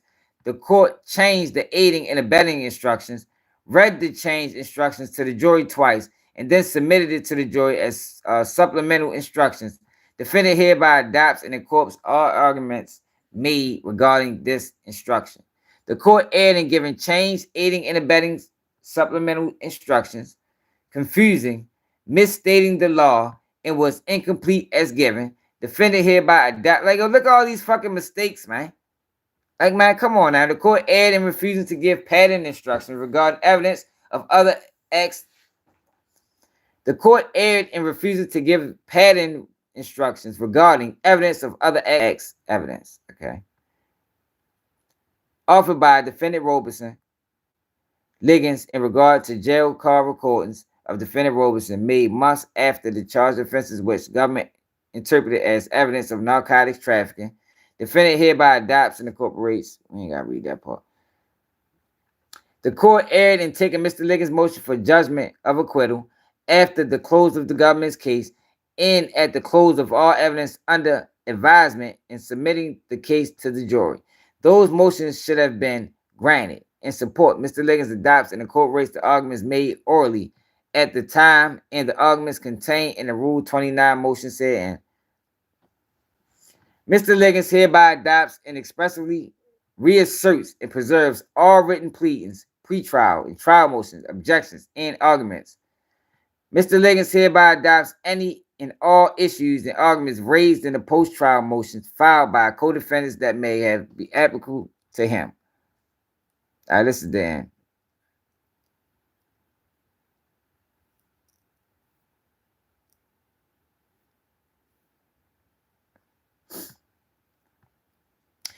Charles Liggins faces a life sentence imprisonment after trial in which not one witness testified to say. Listen to this, whoever. Where the fuck that dude go at? Charles Liggins faces a sentence of life imprisonment after a trial in which not one witness testified to seeing him shooting at Carlton Weekly or Cashier Williams on August 4th, 2020. Mr. Liggins is not seen on the video footage of the shooting, and not one piece of physical or forensic evidence puts him at the scene. How do you find a person guilty? Charles Liggins made no confession to law enforcement or statements to any other persons admitting participation in the shooting. The guilty verdict rests on the testimony of 4 persons who had, at best, minimal contact with Mr. Liggins, identifying him in the stairwell at Parkway Gardens before and after the murder.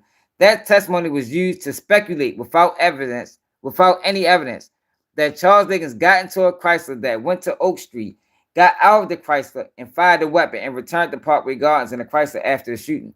The guilty verdicts also rest on the testimony of 3 witnesses who were called to prove that Charles Liggins was a member of an alleged O-Block RICO enterprise engaged in racketeering activity. The testimony of each of these witnesses was heavily impeached and required under the law to be considered with caution and great care. These witnesses' demeanor exhibited disrespect to and disdain of the court and the judicial process. These witnesses had numerous motives to lie, told multiple versions of events, and perjured themselves so brazenly that their falsehoods were the subject of stipulation between the parties. Get the fuck out of here, man. Come on now, man. The Rule 29 requires the court give the benefit of witness credibility finding and inferences to the government in deciding a motion for a new trial. The court weighs the evidence, including evaluating for itself the credibility of the witnesses. Thus, the court can consider the very limited and dated contact that the identification witnesses had with Charles Liggins and their motives to lie. The court can consider the significant motives to lie and the multiple impeachments of 3 witnesses who testified about enterprise and racketeering activity, as well as their demeanor. The court can consider the major gaps in the government's evidence and the amount of speculation required to fill those evidentiary voids. But most importantly, the court can and must perform the difficult but necessary analysis of whether the weight of the evidence creates doubt as to Charles Liggins' guilt, even if that evidence is strong enough to withstand a Rule 29 challenge. If so, it would be a miscarriage of justice to let the guilty verdicts that stand, and the court has the power, indeed, the obligation to grant a new trial. That's all the paperwork. That's not the real Bricc baby, y'all. It's not the real Bricc baby. That's a troll. The real Bricc baby. Come here on your real page. Chant. Alright, so Wack 100 vouches for Bricc baby, y'all. I just had to get that on record, y'all, because I read it a couple days ago. I mean, I've been reading it the last 3 days. I just wanted to finish it off. So we have it all on record. You know, we got to get things on record.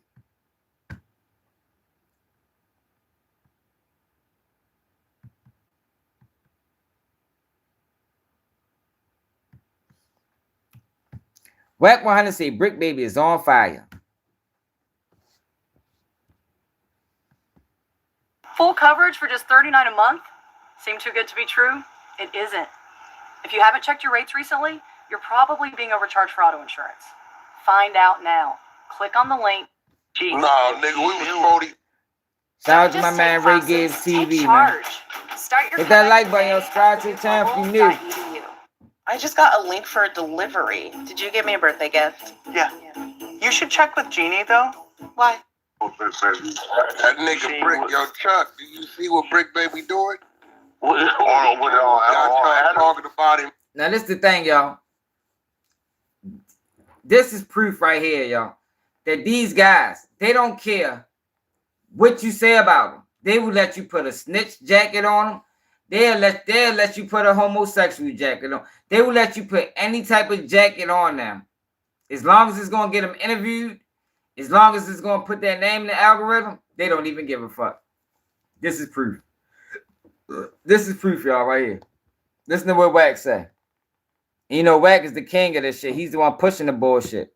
Him every day. You ain't even. Hey, bro, the nigga, you know I was telling them early in the He don't care. He transition, bro. Hey, bro, this nigga, you know. And none of them tell. Who we look up to, bro? And none of OTF6 tell. You, nigga. He transitioned. I knew it when he said what Wack said wasn't wrong. I heard what he said. I knew when he said that. I said, oh, he finna go the other way. That nigga didn't realize the streets is a myth, right? Ain't no money in the street. Yep. All the money I Yo, look, this is their reasoning for selling out, y'all. This is their reasoning for having no integrity. Like, listen to this shit, y'all. Like, how can you sit there and have this conversation? And it's just like, yo, fuck it. Like, we selling out. This is selling out at its peak. Like, it don't get no worse than this. Listen to Wack 100, yo. We already know what's tied around Bricc Baby name. We already know what's tied around his name. He's embracing it. He's embracing the snitch. Like, yo, this is crazy. This is a guy that supposed to have been a rolling 60 Crip that caught charges all over the world and did this in Atlanta and did this in California. Now he's a full-fledged entertainer, and Wack 100 supports him wholeheartedly because Wack is a fucking federal informant. What's up, Douglas? bro? You, nigga. He transitioned. I knew it when he said what Wack said wasn't wrong. I heard what he said. I knew when he said that.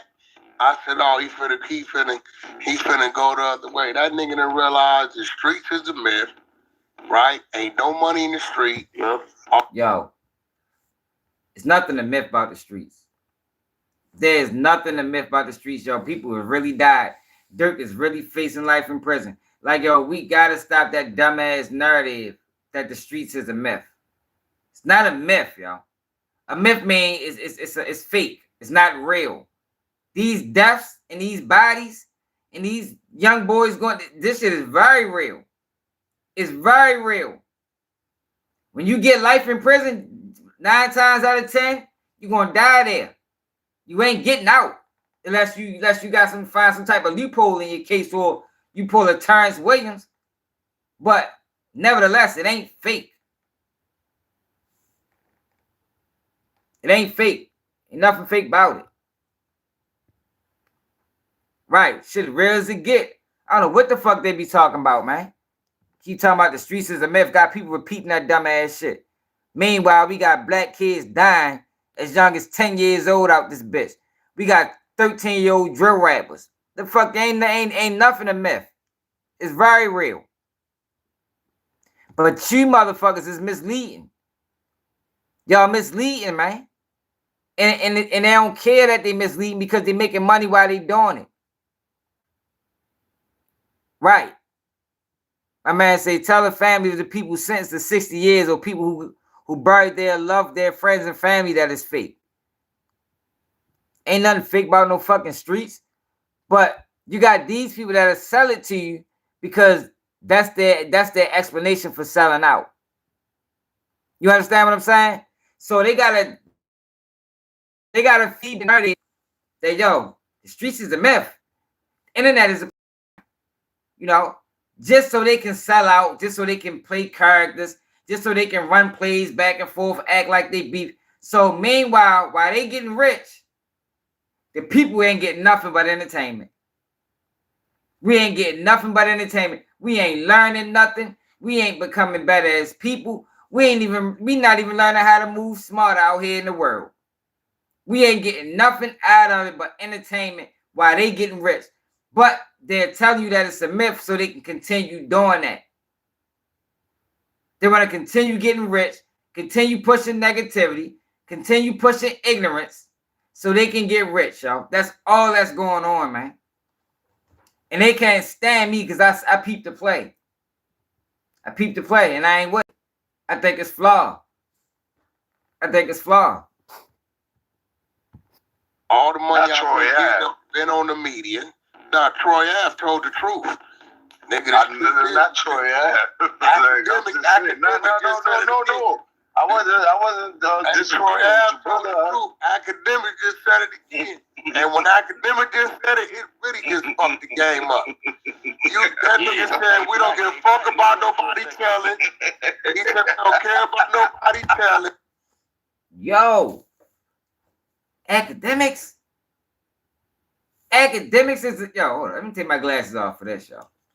Yo, Academics is the spokesperson for black people. Academics' word is law. Like, listen to this shit. Wack 100 is trying to convince the people that Academics, who's a foreigner, by the way, who's a fucking clown, all his women disrespects him to the max. His girls only, he got smacked. His girl smacked him with an egg on stream. It's now telling people that what he say goes. What he say goes. Like, what world are we living in, yo, where people sitting back and standing for this dumbass shit, man? You boys is tripping.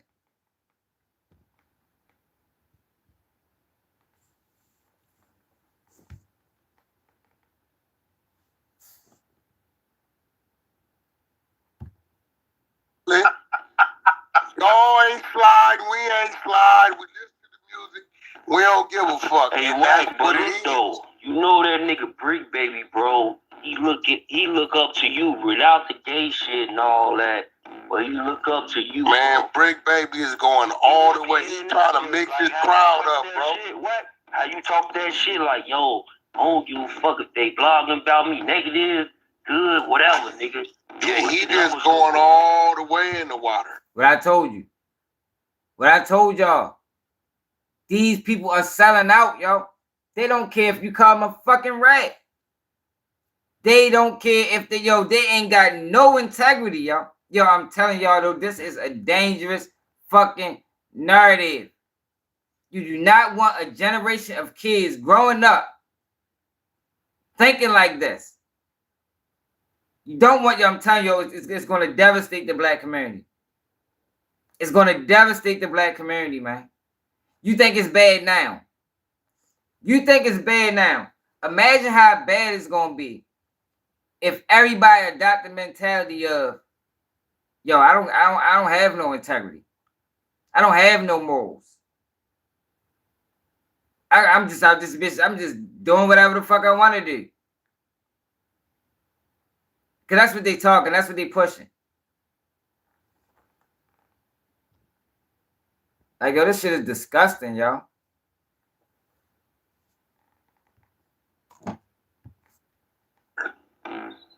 You think he can get out of that water? He don't want to get out of it. He wants to transition his whole fan base into a fan base that don't care about what we talking about. Good luck, because his whole fan base is gangbangers. No, it ain't. He's trying, nigga, you forgetting one thing. He got a powerful white boy named Adam 22 that's back in this place. Facts. And they got Look at these niggas. Shit. They got the And this transition, ain't no no jump more gradually. The way he ain't no gradually. Niggas been talking about him for 2 months. Yeah. Niggas look, see, I understand this side of it. And niggas over here that got what I would do but ain't in that seat don't get it. That nigga shit is working. Bro, he's climbing in the algorithm. He ain't never been this strong in the algorithm. It's working. Hey, Wack, I heard you see it on But him trying to switch right now is like today. Nobody gives a fuck about a hood or a street, bro. Niggas ain't. You said that on the Luce and Adams show today, though. You was basically like how Bricc Baby, you know what I'm saying? Bricc Baby got that power right now. You know what I'm saying? He got that. Everybody, that nigga name is up 300-some% in the algorithm. See, this shit ain't for the niggas that's keeping it real. Because they don't understand the business of that room and that camera. He done already made it. You don't notice how on Hood, on 60s, on the Dead Homies, they slowed all the way down? That nigga is all the way. That nigga is going all the way the other way. Entertainers, y'all can have that. Hey, Wack, right? I'm over here.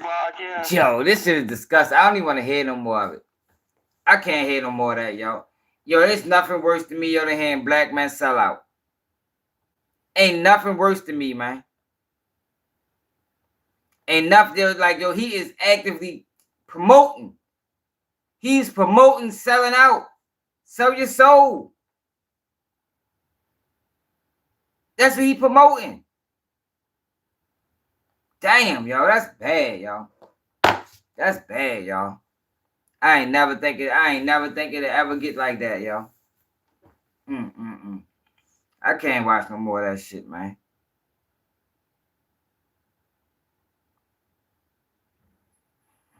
And Wack got behind him. That's what I'm telling y'all. Yo, it's an agenda being pushed, yo, on the black community, yo. This is an agenda being pushed, man. Like, this is not happening organically. This shit is being pushed. This is being force-fed into the community. Like, yo, sell out. It's okay. Fuck the people. Get rich. Fuck them. Sell them to the wolves. Everybody else is doing it. The United States been doing it for 100 years now. What the fuck? You might as well get in tune with the play. Sell them niggas. I can't fuck with it. I can't fuck with it. That shit bad. That shit horrible. Like, I can't even watch no more of that shit, yo. Cause that shit gonna piss me off, yo. Like, yo, yo, I can't believe it's that bad, yo.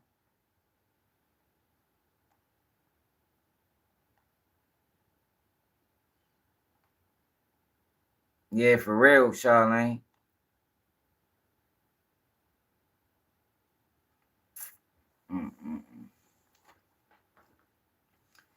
Yo, I've been saying it. I've been telling y'all for the longest time, yo. Wack 100 is pushing money over moles, man. He pushing that shit into the community.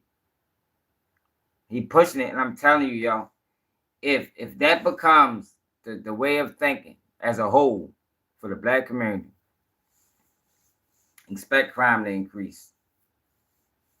Expect the prison population to rise. That's the part they're not telling you. You know, that's the reverse end. You know, it's always a reverse to everything. You know, it's always a positive and a negative, you know. And a lot of times, yo, the negative is way more lasting than the positive. The negative effects is gonna last for decades. The positive, which means the money aspect, only a few people gonna get rich. You understand what I'm saying? Only a few people gonna make enough money to change their family lives. But the ones that's on the other end of it, they're gonna suffer. But these motherfuckers don't care about that shit. All they care about shit. You heard Charleston White here, he pushing it too. That's why if you notice, Charleston White and Wack don't get into it no more. They on the same team. They on the same team, man. Like, yo, what I noticed about this YouTube shit, yo, is that it's fucking teams. And it's a group of people. They all together. DJ Academics, Wack 100, Charleston White, Hassan Campbell, AK4. Like, yo, these guys are all together.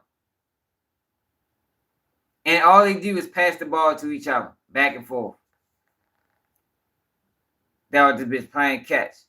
Meanwhile, while they playing catch, they isolating the people that really need to be heard. At least they trying to. They're trying to isolate the people that really need to be heard because they pushing bullshit. They pushing ignorance. They pushing money over morals. Because they making money. It's fucked up, man. Yeah, I couldn't listen to no more of that, yo. That my blood pressure was rising. I couldn't listen to that, yo. I don't even want that shit pushed on my platform. But I just be having to show people like, yo, this is what's going on, yo, because the average viewer don't look at things that deep. They think it's just entertainment. Yo, but entertainment, yo, has real effects to the world. It always has. Rap music. You understand? Them gangster movies that we all love. It made the black, it killed the image of the black man in the 90s and the 2000s. The whole shit that's going on with the women's rap is killing the image of the black woman. You got more women than ever now committing crimes. They out this bitch shooting motherfuckers. They strapped up. They run around like how we was running around. But the people that's pushing it don't care because they getting rich. They taking care of their family. But I'm on the opposite end, and I'm trying to show people like, yo, this shit that they doing ain't cool, man. No, they not. That's just Hassan Campbell talking. No, they not. Hassan Campbell just was on live with Wack 100. They friends. They probably was always friends. They're not isolating Hassan Campbell, man. They're not isolating Hassan Campbell, bro. They're not. They're not. Him and Wack wouldn't be on live together. Wouldn't be on live together. He down with the play too. Him and Zip the Drip and 10 Toes Down, they run plays with each other. They act like they fake beef. They do all of that shit, man. They do all of it.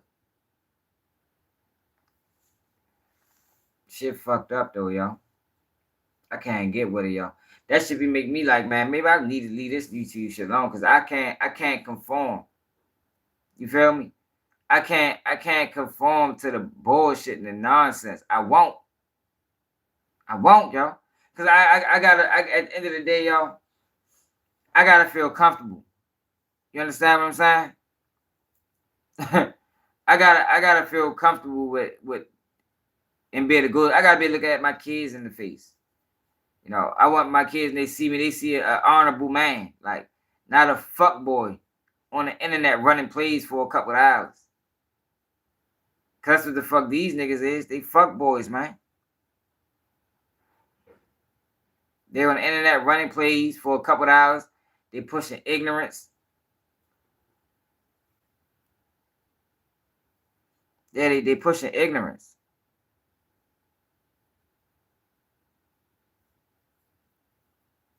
I'm trying to, y'all.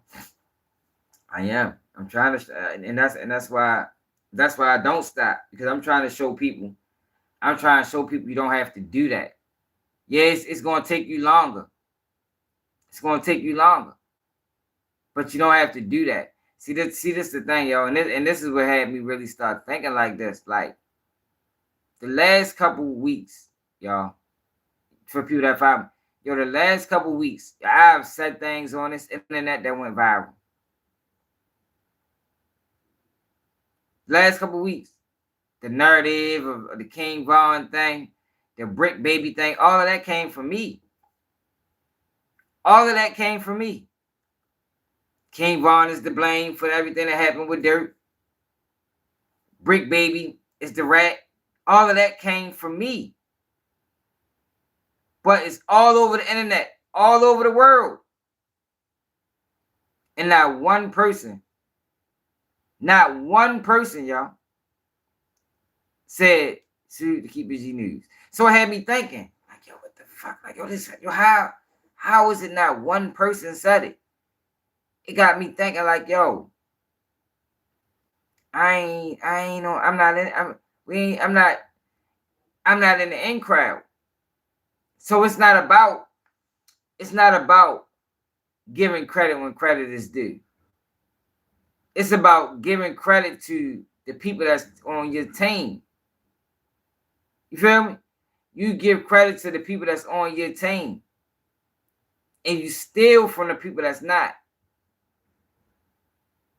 That's what I just realized that recently. Because at first I didn't think that deep into it. I thought niggas just, niggas on some sucker shit. But now it got me thinking, nah, yo, this bigger than that. Like, how is it, yo, in the last 2 weeks, 2 things I said swept the internet. The whole world is probably running with it. And not one of these people mentioned me. You feel me? Not one. And then they keep repeating the shit I say. It keep going viral. But we only got 61 people over here. The people that's stealing and copying, they got 14,000 people in their chat. 1,000 people, 3,000 people. You understand what I'm saying? So it's like, yo, what the fuck is this? Yo, hold up, yo. Something. It gotta be deeper.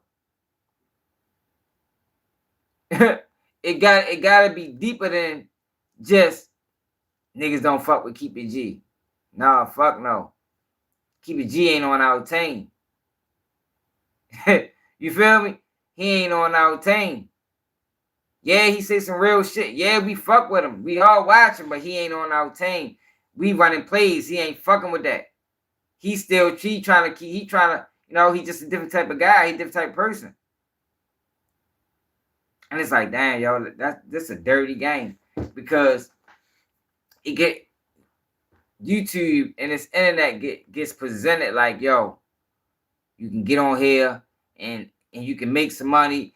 Everybody's on an even playing field. But what you realize is, no, we not. It ain't no even playing field out this bitch. These niggas is running plays. These niggas is probably having secret meetings in the back. You feel me? Like, we ain't all on the same playing field, because if we was, niggas would do what's right. I shout everybody out. I don't give a fuck. You can have 1 subscriber. You feel me? If you say some shit and I like it, I'm like, yo, I got this from yo. You feel me? I got this from him. But niggas don't operate like that. Niggas don't operate like that, man. And I just realized, yo, this a dirty game, bro. It's a dirty game, yo. Especially when you see people just falling off by the wayside, selling out. He sold out. It's like, damn, like, yo, these niggas is vicious. Like, yo, this shit crazy, man. They is working with police, but they is working with police. They working with police, man. That shit not a, like, people think when you say that, you just saying it or you hating. Nah, these niggas is working with police. They on this bitch trying to solve cases. Look how many people right now is happy that Durk is locked up. You even got Bricc Baby. Him and Durk supposed to be his man. I done seen him mention Durk on numerous occasions about the situation, the murder for hire, and mention it in a way that's, as a friend, as a homeboy, yo, you ain't supposed to be saying that, bro. Not in that manner. Yeah, hell yeah, Charlene. That's the thing. We gonna get there. We going to get there, but it just takes longer when you being authentic. It just takes longer, and I'm cool with it taking longer. But the frustrating thing is, motherfuckers just be stealing. It's like, damn, should I start holding back? You feel me?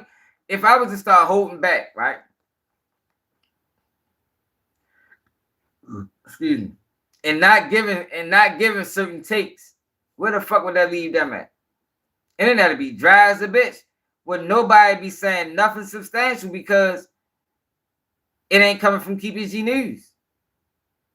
They don't got nothing to steal from. But then if that's the case, it's just going to be even worse. It's just going to be a whole bunch of lies and fuck shit. You feel me? It's going to be a whole bunch of it. That shit crazy, man.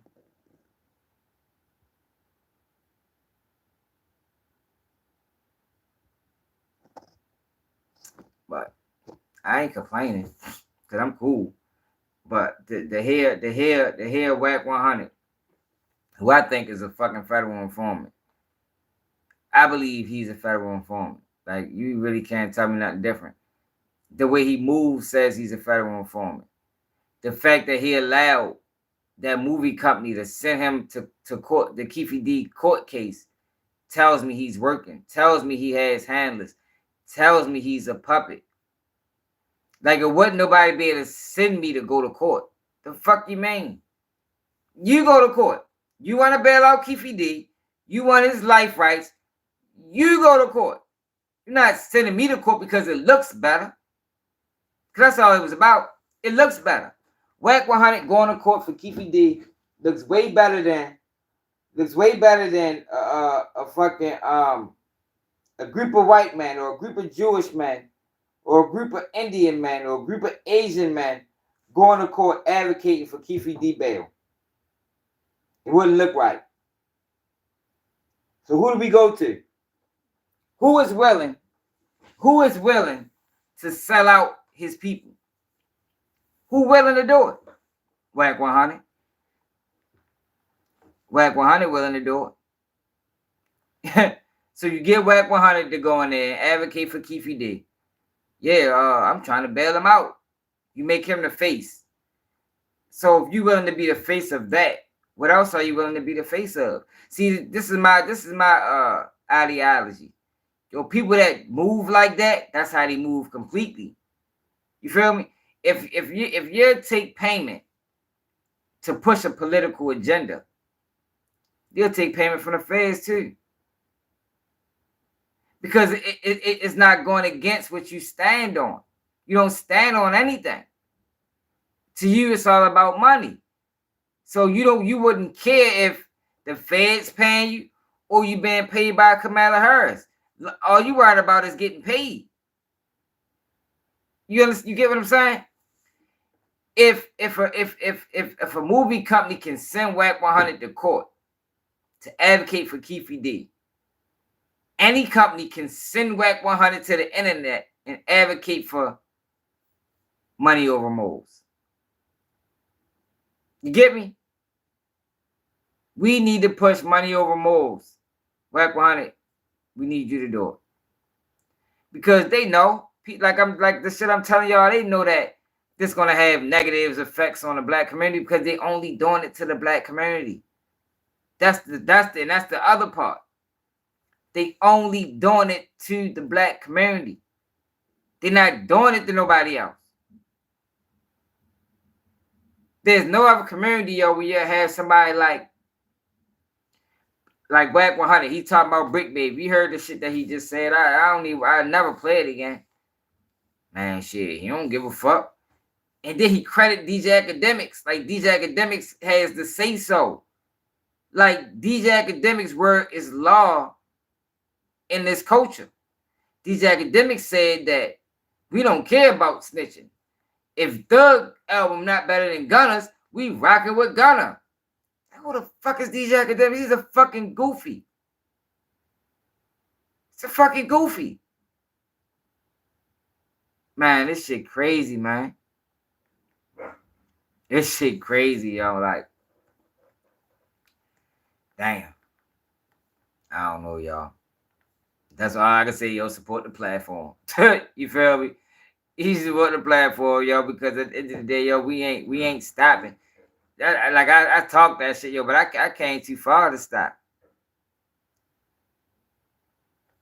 Came too far to stop. I remember having 1 subscriber. Like this ain't one of them pages that went from 100 to 100,000 in a year. I've been doing this bitch 3-4 years now. I think I came to the internet 2020. It's 2020. I mean, not 20. Yeah, the mid 2020. Going on 4 years on this bitch. Man, hell yeah, no, you good. I ain't trying to break nobody. I don't want people ever think that. But yeah, that's why it's important, yo. That's why I be saying shit like, yo, support somebody real, man. Support somebody real, yo. Cause my plan is I'm trying to get back. If I reach the level that these people are reaching and they making money like how they making money, I'm giving back.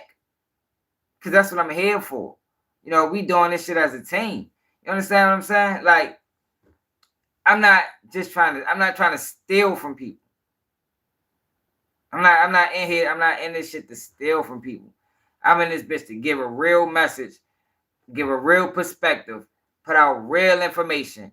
I'm trying to fucking educate these young kids that's crashing out daily. I'm trying to explain what this drill culture is and what it's doing to the community and the people that's helping facilitate the message of the drill rappers. Like it's a few things that I'm trying to accomplish. You feel me? But once I get to the point where I'm making $5,000-$10,000 a month, man, yo, who need bills paid?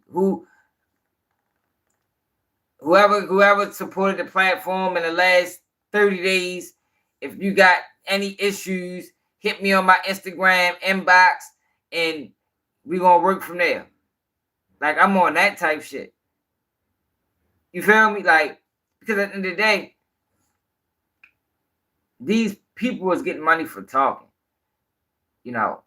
So it's not like you out this bitch working and sweating. And mind you, I do work. Don't get me wrong. I don't get no sleep. Y'all know I be on this bitch all the time. Like, I gotta get up in shit. It's 1:41. I gotta get up in 3 hours now. But at the end of the day, yo, you can still help people in the process of people helping you. Like, how do you not help the people that's helping you? You got so many people that use the people, get up, and then they shit on them. The same people that brought you from here to here, you get here and then you shit on the people. I could never do that, yo. I could never do that, yo, because I look at it, if you help me get here, I got to at least help you get here. You understand what I'm saying? Like, I can't leave you down here and you help me get here. I can't do that, yo. That won't sit right with me. That won't sit right with me. But that's what these people are doing. You understand what I'm saying? Look at Charles White, perfect example. That man got up and said, fuck the community. That's a broke man's mentality. I see, damn. I see shit. Like, wow, yo, like, he was the people's champ. At least that's what it looked like at one point. You feel me?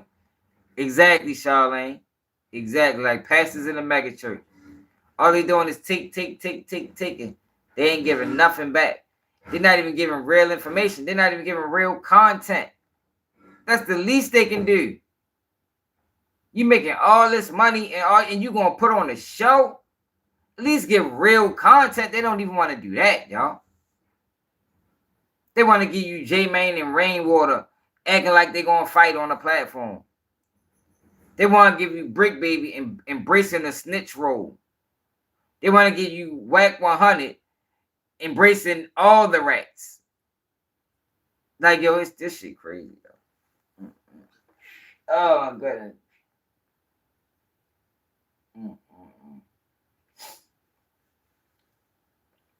Yeah, we living in some wild times, man. Yeah, I know. Straight up.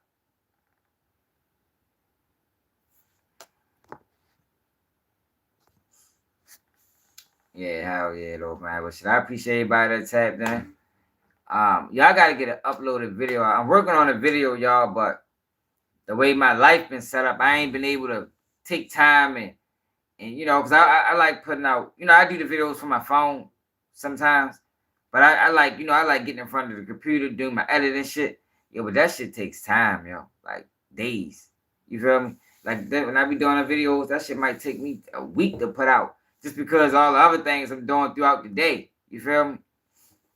But when everything slow down,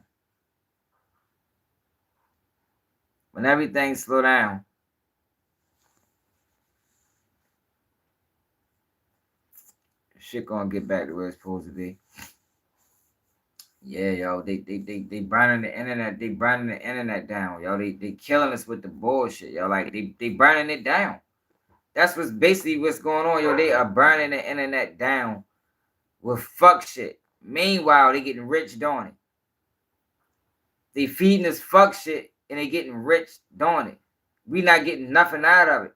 Just think of the videos, the no jumpers or the say cheeses or the even the Instagram blog pages. Look at the shit that they post and be like, yo, you can't learn nothing from this shit. It's all nonsense. Like even when we speak on cases, we try to speak on it in a way that you can learn something from it. You know, it's a lot you can learn from Durk's situation. Like everybody can't go. Hey, shut up. Chloe, get in the cage. Like everybody can't go. You know? Can't take everybody with you to the top, man. You feel me? These motherfuckers will use you. And then they'll sink your whole ship. The whole time you had the purest of intentions. But people will take advantage of your intentions sometimes, man. It's always a lot. That's why I talk about rappers. It ain't that I give a fuck about rappers. These people, we can use their situations. We can use their circumstances.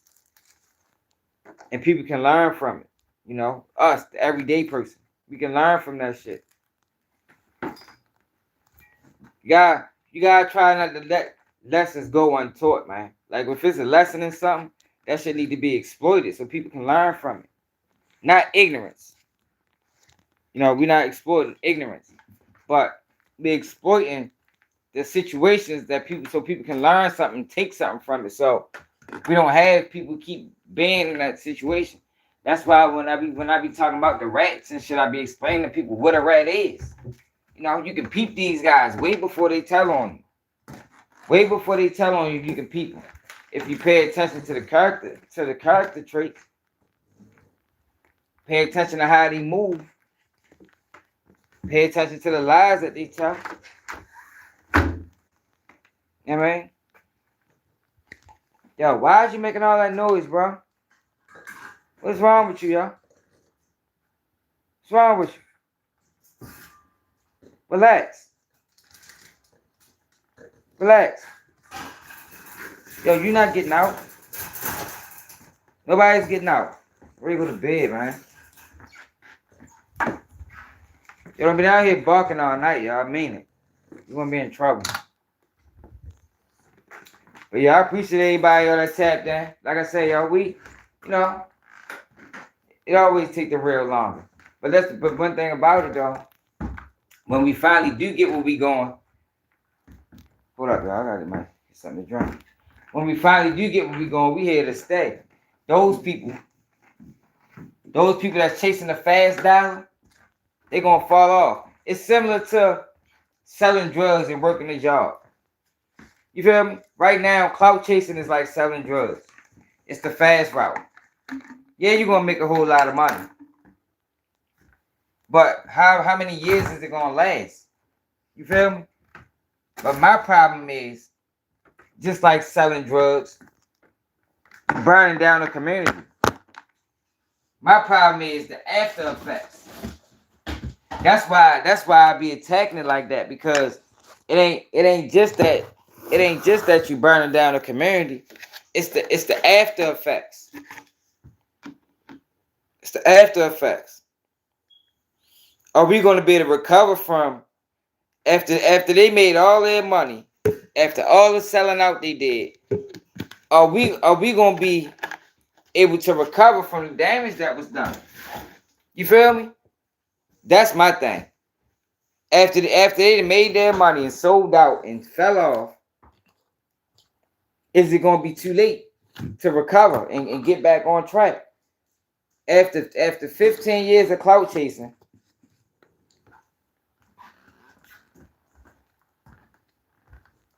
you gotta think 15 years, y'all. That's damn near 2 generations of kids growing up. So we're gonna have 2 generations of kids all grew up on clout chasing. How do we reverse that after the 15 years is up?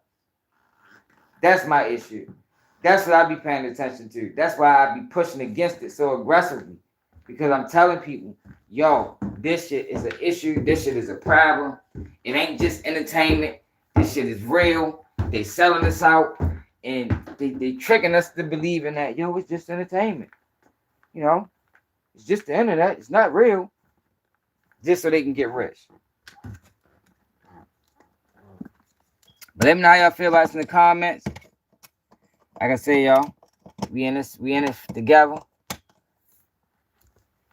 that's another thing too, y'all. We gotta start sharing the lives too, y'all. You gotta share the lives because YouTube does this thing where at one point they'll recommend your video to everybody, and then they'll stop. So then now the views ain't going up, the numbers ain't going up. So it's important though that people, you know, share the videos. But I appreciate y'all though, y'all. You know, we go live every day, 11 p.m. Eastern time. I gotta get this video out. I'm trying to get a video out by Monday. But it's another day. Keep it G News. And I'm out.